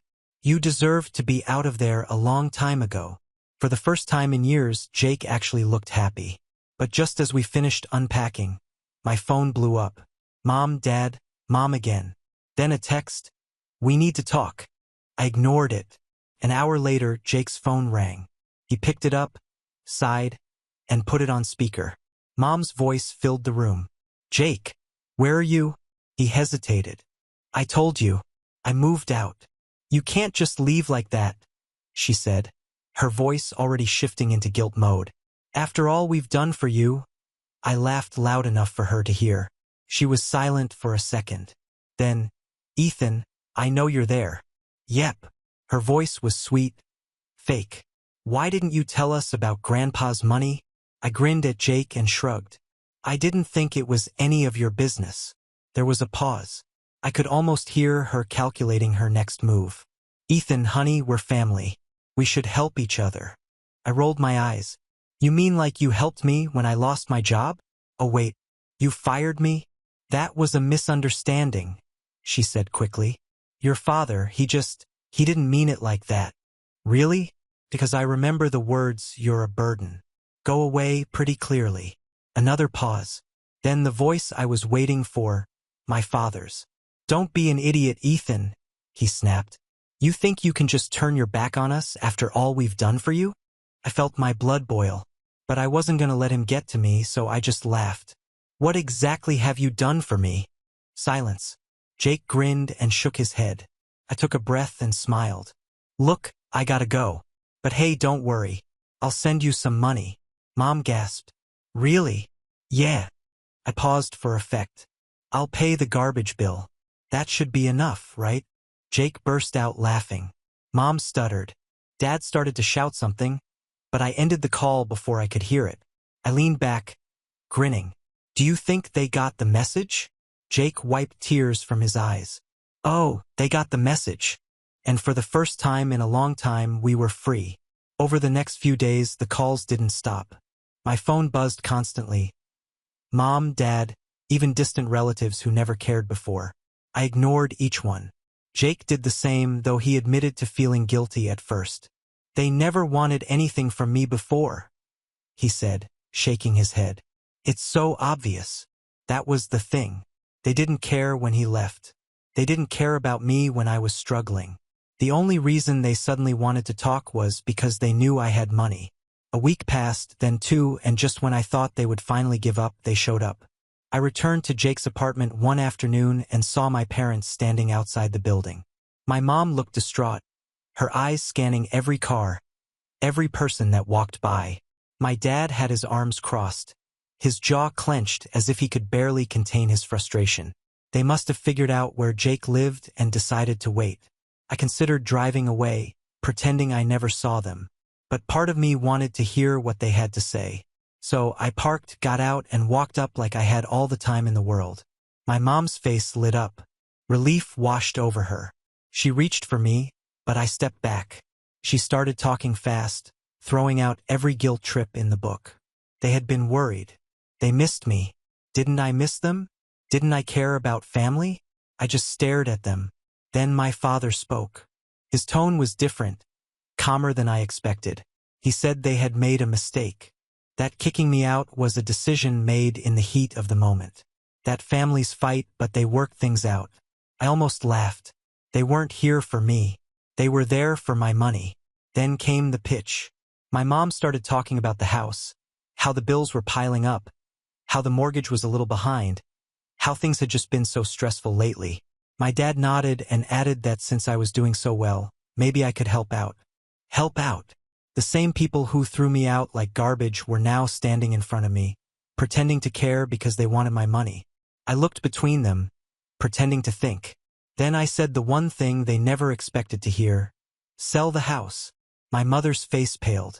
My dad stiffened. I shrugged. If it's such a burden, sell it. Move somewhere cheaper. My mother's mouth opened, but no words came out. My father looked as if I had insulted his entire existence. I didn't wait for an answer. I turned and walked into the building and didn't look back.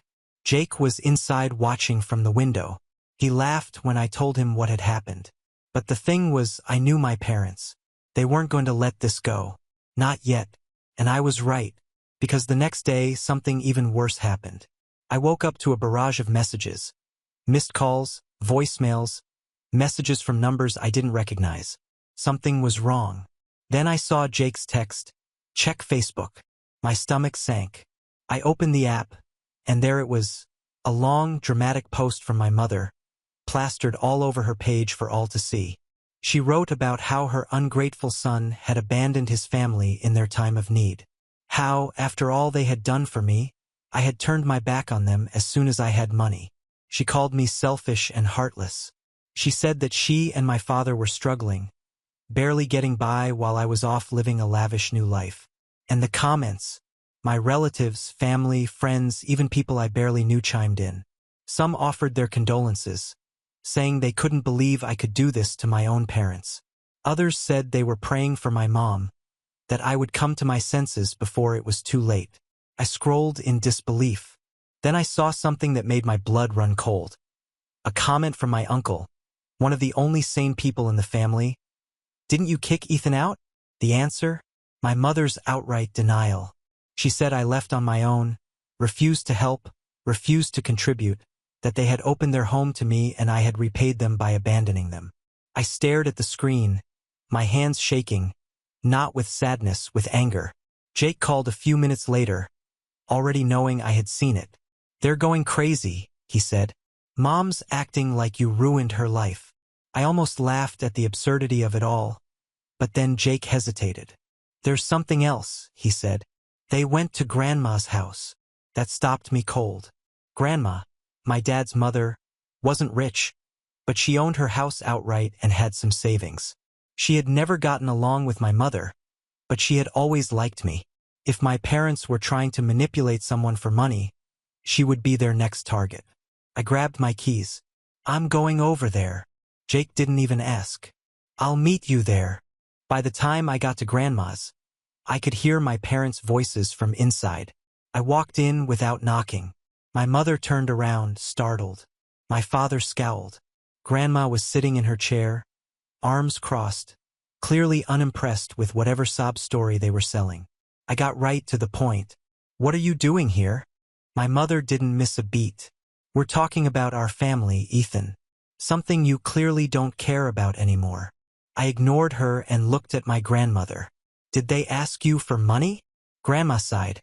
They didn't ask. They implied. I turned back to my parents. You're unbelievable. My dad's face turned red. We wouldn't have to ask for help if you weren't so selfish. I almost laughed. Selfish? You kicked me out when I needed you. And now that I have money, I'm suddenly important again. My mom shook her head, her eyes full of fake disappointment. We are your parents. You owe us. I took a slow breath. Then I looked her dead in the eye. I don't owe you anything. She flinched as if I had slapped her. My dad looked like he was going to explode. Grandma cleared her throat and leaned forward. I think it's time for both of you to leave. My mom opened her mouth to protest, but Grandma just stared at her. After a tense silence, my parents stormed out. Once they were gone, Grandma turned to me. They're never going to stop, you know? I nodded. I know. And I was ready for whatever came next. I thought tuning them out would be enough. That after Grandma shut them down, after I ignored their calls, after I made it clear I wouldn't give them a dime, they'd finally stop. But people like my parents don't stop. Not until they have nothing left to take. A week passed, then another. I settled into my new routine, focusing on my future instead of the wreckage they left behind. Jake was doing better too. His place was small, but it was his. And for the first time, he didn't feel like a failure. We talked a lot, but never about her. Then one night, everything changed. I came home late and threw my keys on the counter as usual. The place was dark and quiet, but something felt wrong. A strange tension in the air, like the room wasn't empty. Then I noticed it. A kitchen drawer slightly open. Some papers scattered on the desk. The closet door ajar, just enough for me to see the safe inside. My stomach dropped. Someone had been here. I moved cautiously, my body on high alert. A faint rustling came from the bedroom. I grabbed the heaviest thing I could find. A lamp. My heart pounding as I pushed the door open quickly, ready to swing. And there, standing in the dim light, was my father. He was rifling through my things. Cash in one hand, a folder of documents in the other. When he saw me, he froze. For the first time in my life, he looked nervous. Couldn't believe it. My own father had broken into my home. I clenched my jaw, my voice cold. What the hell are you doing? He straightened up as if he could somehow talk his way out of this. I wouldn't have to do this if you weren't so selfish. That was it. That was the moment something inside me snapped. I pulled out my cell phone and dialed. He didn't think I would, but I did. 911. What is your emergency? His face drained of color. Ethan, hang up the phone. I didn't. I spoke loud and clear. My dad broke into my apartment and is trying to rob me. For the first time, he was the one who felt powerless. Minutes later, red and blue lights flashed outside. Officers swarmed in. He tried to be calm, tried to reason with them, but there was no way to explain why he was in my apartment with my money without permission. They handcuffed him right there in my bedroom. And then, just as they were taking him out, my mother showed up. Someone must have called her because she came running up the sidewalk, crying like a grieving widow. She was hysterical, screaming at me, calling me a monster, begging the officers to let him go. What kind of son does this to his own father? She screamed, tears streaming down her face. After all we've done for you. I just stood there and watched her fall apart. And then a strange thing happened. I didn't feel angry. I didn't feel satisfied. I just felt done. At the station, I sat in a cold plastic chair and stared at the paperwork in front of me. I could press charges. He would go to jail, and part of me wanted to, But another part of me, perhaps the part that had spent too many years trying to be the good son, just felt exhausted. I put the pen down and told the officer I wouldn't press charges. The next morning, they let him go. Jake was stunned when I told him this. "After all that, you just let him go?" I nodded. "Because I don't care anymore." And that was the truth. I had spent so much of my life caught up in their drama, their greed, their expectations.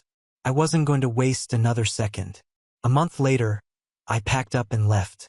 I moved to another state, somewhere near the ocean, where the air smelled of salt and possibility. I didn't tell my parents where I was going. I didn't say goodbye.